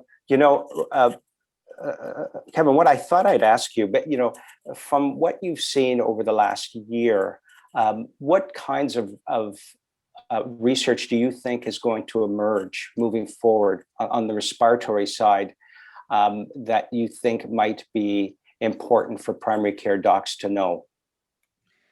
Well, I think what's missing right now in the treatment of COVID is going to be the oral drug that is going to be effective. So maybe it's a bad example, but the Tamiflu for COVID, that we could just have someone come to the office and give them a pill. And there are a few antivirals right now that are being looked at.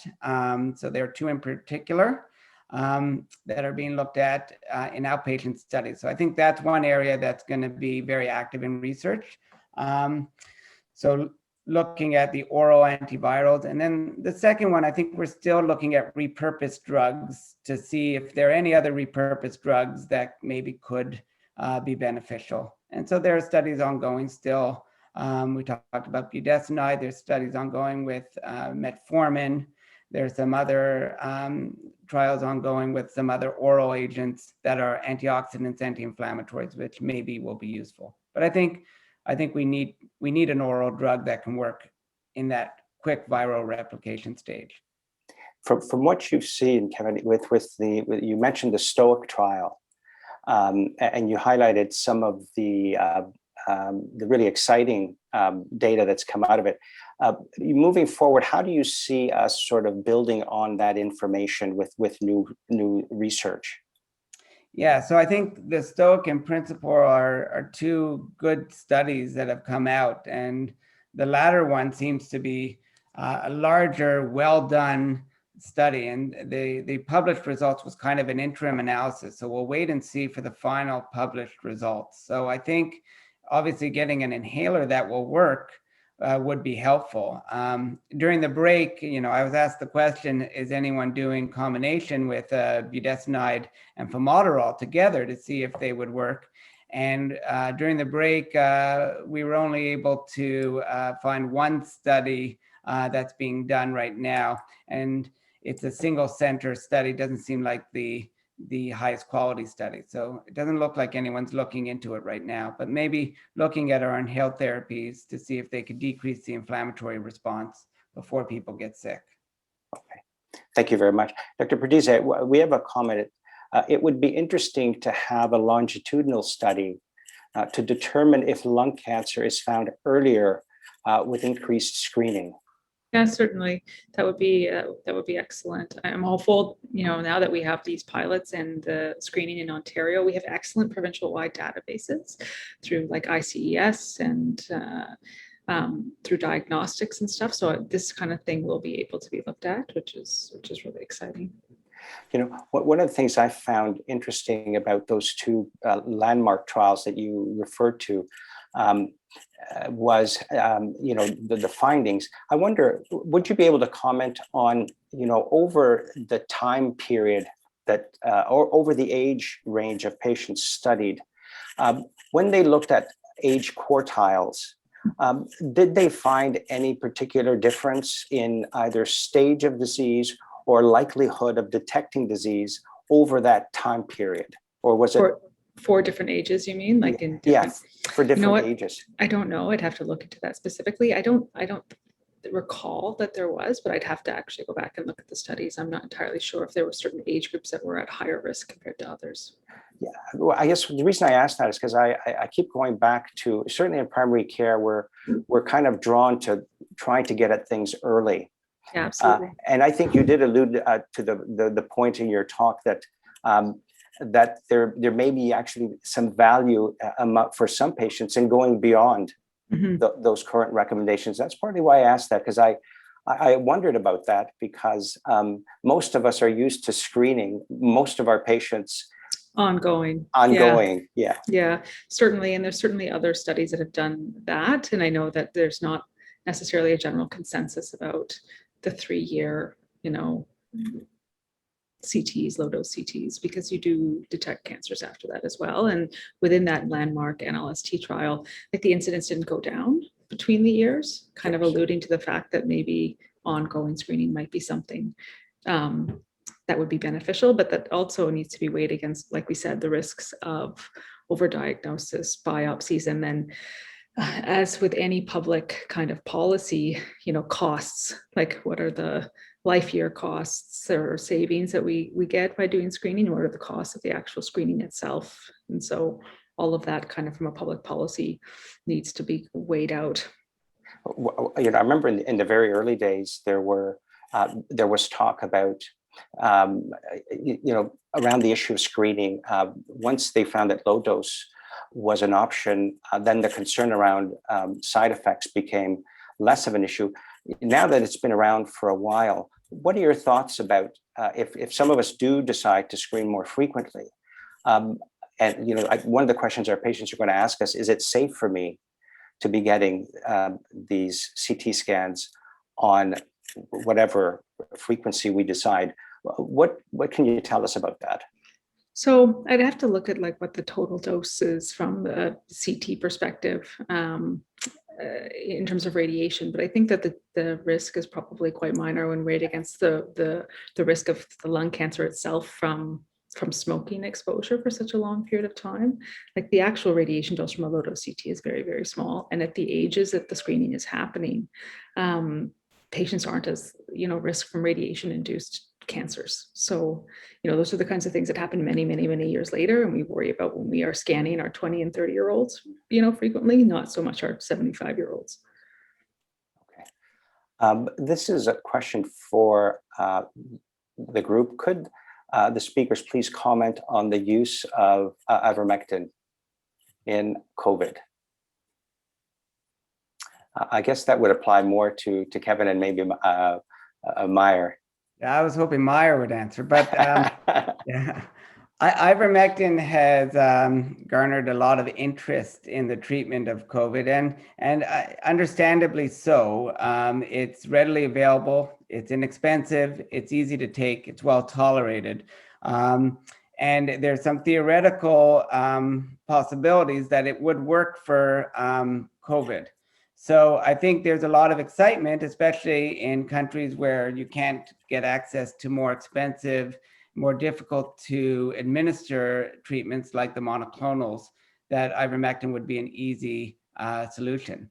But the data has been mixed. There's been some small studies that are flawed in terms of their design that have come out. Particularly, there were 4 out of India that came out that amalgamated their data that showed that potentially there was benefit to ivermectin. But then there have been other studies, some of them better designed. One of them was published in JAMA, which showed no improvement with ivermectin. So I think right now there's no strong signal suggesting that ivermectin is beneficial. So the NIH and the WHO have right now recommended against using it routinely outside of a clinical trial. And my feeling personally is, I think if it was a really strong signal, I suspect we would have seen it already. So, it may be partially helpful, but I doubt it's going to be a large effect size in terms of preventing death and hospitalization. Mara, did you want to add to that? No, I'm not actively involved in treating COVID patients. I have to prepare a talk for this week on it. And I just reviewed the NIH. Their last statement was May 24th. And it's exactly what Kevin just said. Okay.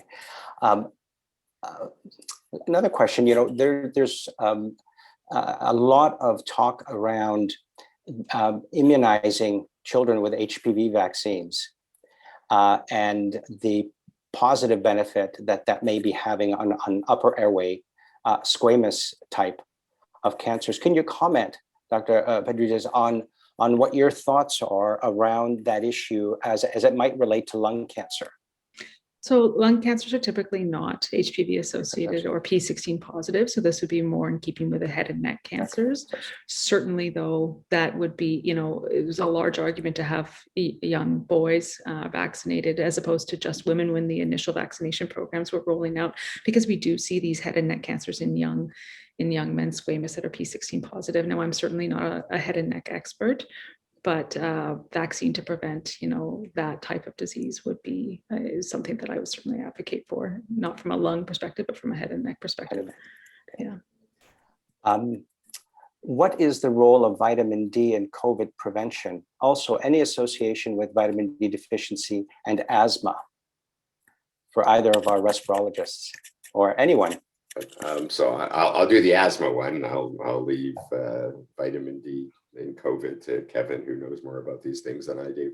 So vitamin D in asthma, similar to vitamin D in almost every single disease, goes through phases where it's good for you, it makes no difference, no, it's dangerous. I think that overall, there's very little evidence supporting that vitamin D deficiency in pregnancy might increase the risk of asthma later on. Nothing more than that. I don't have my patients take vitamin D supplementation to treat asthma. Some of them have obviously read online they should be taking tens of thousands of international units a day of vitamin D. There's some increasing evidence that actually might be harmful in asthma. So I think the bottom line is just like vitamin C before it and vitamin A before it, and then vitamin E now with vitamin D, it's good for everything, and then it's not good, and then it's bad for everything. So I'm going to say no, there's nothing to support using it for asthma. Okay. With the Delta variant in Peel and Toronto, are you doing routine spirometry in your office? So I'm not sure what routine spirometry is, but yes, I'm doing regular spirometry in my office. But having said that, we have we obviously, they're screened on the phone, the patients, they're screened at the door. We have disposable turbines now, so they're quite expensive, but every time I do spirometry, I throw away the whole turbine. The whole room, the spirometer, the wall, the desk are wiped down, and no patient is put into that room for 30 minutes. Actually, we're doing more like 20 minutes. It's supposed to be 30 minutes, so I hope nobody's taping this. So we're doing that. So, and I'm wearing a face shield, and I'm not wearing an N95 when I wear my face shield. I'm just wearing a surgical mask. So yes, we're doing it, or I'm doing it. I shouldn't say we're, because I do it myself. I would say I'm doing similar to Meyer. We're not doing more than 2 patients per hour, and we have a barrier N95. I would, as the variant grows, the concern may increase that because it's more transmissible that we're going to get it. I do have access to rapid testing in the office, but I haven't started doing it on patients. But if there are concerns, I have it available in case I'm concerned. I could do a rapid test and then the spirometry on them. Meyer, you showed that wonderful slide from our Finnish colleague looking at airway anatomy before and after inhaled steroid treatment. One of the questions I often get asked, and I really struggle to answer, is now that we're seeing data that allows us to achieve better outcomes with much less steroid exposure, can you comment on how that, if we were to do the same kind of study using PRN, ICS, LABA, how that airway would look compared to no ICS at all? Yeah, it's a great question. It's one subject to debates when we go to, should we do PRN versus regular inhaled corticosteroid? Nobody's done it. We know that relatively low doses of inhaled corticosteroids do heal mucosa. One of the concerns is, well, are we just masking inflammation by giving PRN, ICS, LABA, and there's really something brewing in the airway, and wouldn't a biopsy study be nice? Not been done. It's likely not going to be supported financially by anybody. I guess an indirect way, you mentioned FeNO before. So FeNO was looked at in 2 of the studies that I showed you before of the PRN, and the FeNO levels were not different between regular budesonide, when there was very good adherence, much better than we get in real life, and PRN, ICS, LABA. So I think that was somewhat comforting. Okay. While you're reading the next question, can I just ask one thing about screening CT, because I missed before comment, because Tony, you said I'm interested in doing more screening CTs. I'm assuming it was stated before that these should all be done through one of the research programs that are being done, because I'm seeing a lot of people refer to me where family doctors decided to do screening CTs. No, it needs to be and that wouldn't be recommended. Okay, so I just want to clarify that, because so we discussed in my talk, there's a coordinated program of certain centers in Ontario that are set up to do this properly. Perfect. Because it's not something that is you can't just generalize it to a CT that's just ordered randomly. It's a full program. Yeah. Dr. Felice, one of the things I thought of when we were talking about how easy it is to refer, and the fact that it does involve multiple testing. Many of us, for example, when we're screening for cervical cancer or for colorectal cancer, we'll figure out a way in our EMR to document. One of the things that many of us have noticed during the pandemic is, certainly myself personally, many of my CT requests were canceled and many were rescheduled.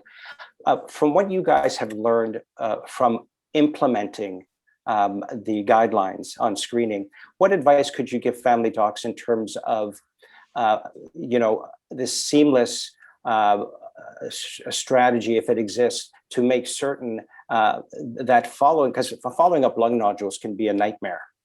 What advice or anything could you offer us around how we can take it on in a way that is not too burdening, too onerous? Yeah, I think the main point, and it brings us back to what Dr. Walter said, is it has to be done through one of these programs, because the follow-up is automatic there. They will see a suspicious nodule, and then they will decide that CT needs to be done in 6 months, and then it's proactively ordered through the program, as opposed to you having to track down what they say and reorder it. And then if there's something that needs to be referred to a thoracic surgeon, that will often happen automatically through the program as well.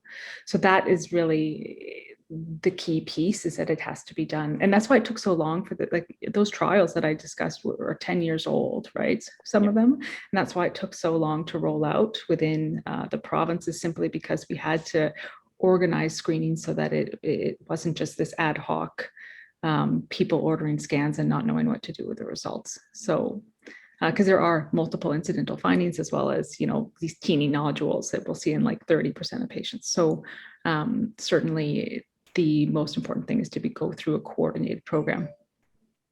Okay, that's such a great comment because, certainly one of the biggest challenges for someone like me who does a lot of referrals, especially if you were doing them because these nodules were picked up outside of that program, it is so much more work.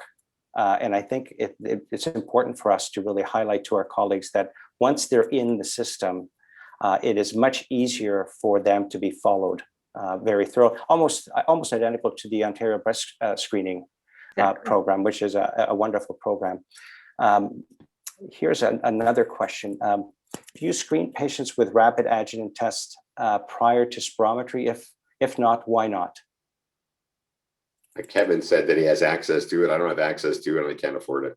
Okay. Well, I'll just comment quickly. The government actually will provide the rapid antigen test for free. So you could just apply and they'll ship you the rapid antigen tests. So that's how I got mine. I hope I didn't do anything illegal by doing it, but they sent them for free. And I'm only doing it in patients that I have a concern about, because if they're double vaccinated and they're relatively asymptomatic, it's uncomfortable for them. It's a bit labor intensive to do it. It disrupts the flow of the clinic. So for practical reasons, if I think the pretest probability is low, I'm not doing it. Okay. And I think we'll do one more. It says, thank you very much for a great webinar and a wonderful panel. If I may ask a question outside the topics, I would like to know how long after a second COVID vaccine can one expect maximum immunity in the majority of patients? I think the general answer is 2 weeks. Yeah. I'm using that because my wife just got her second shot and she's going to hold our grandchildren on Monday, which will be 2 weeks. So that's what we're going with. Okay. Yeah. Perfect. 2 weeks. Before we wrap up, guys, any comments that our panelists would like to add that maybe we not have covered that we should cover? I don't have other things to cover, but I just I know there was a lot of questions. I saw the interest during Kevin's talk about all the post-COVID things that we're all having to deal with. Yeah. I'll just bring out as I said, I have to prepare this talk, so I'm learning a lot of things. I came across a wonderful review in Nature from a couple of months ago. I don't know, Kevin, if you mentioned it or not. I don't want to be redundant. By Nabaldian. It's really fantastic, talking about time course of fatigue, muscle issues, cardiac issues, pulmonary issues. So just if people are interested, I found it a really, really well-written article. Yeah, well, thanks a lot for that, Myra. But the graphics in my talk were from that article. Oh, okay. Yeah, great article. Yeah. Well, thank you so much, everyone, for joining us on this panel, and to all of our attendees. I'm going to put it back to Jennifer, and we can wrap up. Sounds great. Yeah. Yeah, for sure. Go ahead, Tony. Finish. And so thank you all so very much for attending. I think, one of the things that we always like to do is to make sure that people understand the resources that are available through the Lung Health Foundation. There are a number of workshops and programs related directly to patient care, as well as to resources for physicians. So please reach out to them for that.